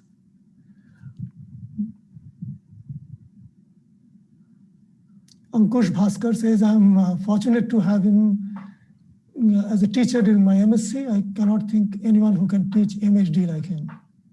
It was always inspiring to science and helped us a lot to conduct studies during the annular eclipse. One more thing I want to add, he was very much interested in classical music, and I also met him in such concerts. Yes, so that was another facet of his personality. Nandita, please go ahead. Yeah, thank you, Professor Antia, for a very nice overview of all the work that Professor Chitre did in solar physics and bringing out many facets of his personality. In fact, you mentioned about this workshop at PRL in which some of us, like Dipankar mentioned, we were also some of the attendees in this particular helioseismology workshop. So it began, the GONG program began with his efforts, and very recently in September 2020, we had a foundation, the celebration of 25 years of GONG instrument at USO, and there was an online workshop wherein we invited some of the US speakers, and after that program, which he had watched online, he called me up and he told me the story of how GONG came into being with USO. In fact, he was approached by, I think, R.R. Daniel, who was the ATCOS chairman, to start this helioseismology project in India. And I think he felt that he was not the appropriate person, and Professor Arvind Bhatnagar should be entrusted with this task. So he told me this little story on the phone in September, that he was the one who was asked, but he said, I thought Arvind would do a much better job than me, and he should make this project happen. So that's how GONG got initiated in USO. And his support has been for observations. Although he was a theoretician, his support for observations had been there for a long time, even I think much before I joined as a PhD student. I remember he was, some of the senior colleagues will probably know, he was the one of the members of Scientific Advisory Council of USO, of Udaipur Solar Observatory, and he used to visit us and guide people of the course of scientific collaborations and projects that USO must take. So he has been in touch, and personally for me, it's a privilege that he was my thesis examiner. Although my thesis was purely based on observations made from the Udaipur Solar Observatory telescope, I found he had read each and every line of my thesis. And during the Viva examination, which was held at TIFR, and I had gone there to give my Viva, he took a keen interest in understanding the observations that I had reported on prominence eruption. So I will miss him. He had been in touch with me, and I had been updating him about the progresses that we have been doing at scientific projects and collaborations at USO through emails. He had been in touch. And one more thing that I would like to tell that about his personality, that he, although Professor Bhatnagar passed away very untimely at an early age, I mean, he kept in contact through me with his wife about how she was doing. So that is, even up to the last month or so, he was asking me about her, how is she doing, and how she manages her life. So this is some of the key aspects of his personality, that even though he's a theoretician working in very, publishing paper scientifically, but he keeps his personal relations on and takes care of them. So this is all I had to say. And I think USO as an organization will miss his guidance and love and affection. Thank you. Thank you very much, Nandita. I have here a message from SP Rajguru, who wants to inform that there will be a session in memory of Professor Chitre in the IIA 50 Solar Physics Conference online. So you can get further details from him. Yogesh, could you go ahead, please? Yes. I just wanted to add to what Indulekha said. I did not have too many interactions with him, but I did meet him in Paris when I was a postdoc there and he was visiting. And I met him a few times when he visited Ayuka and NCRA in recent years. About 2 years ago, when I wrote an article in the Marathi newspaper Lok Satta on the Nobel Prize in Physics, I got several messages about it, but I was most happy to receive one from Professor Chitre, which came within a couple of hours of the newspaper reaching him. And he said it was delightful to read your article on the Nobel Prize in Physics in this morning's Lok Satta edition. I found the popular article pitched at the appropriate level with all the factual information in place, and many congratulations and so on. And then he goes on to say that we should meet again. Unfortunately, that was not to happen. The last time I met him was during the 90th birthday celebrations of Govind Swarup in March 2019. But this positive energy and his ability to sort of take an active interest in work that is done by people who are not directly working with him, and his general positivity, I think, was simply quite remarkable. Thank you. Thank you very much, Yogesh. Sreekumar has posted a comment in the chat stating how the Goddard Space Flight Center solar physics team used to look forward to the annual visit of Professor Chitre. You can take a look at the chat message. Any other comments? We have reached the designated end of session time, but we can take one or two comments still if we wish. If not, then let us thank both Yashwant and Antia for so aptly covering the various aspects of the work and personal traits of Professor Swarup and Professor Chitre. And thank also the ASI for organizing this session in their memory. So thank you very much. We will then close this session here, and I'll hand it back to the organizing committee.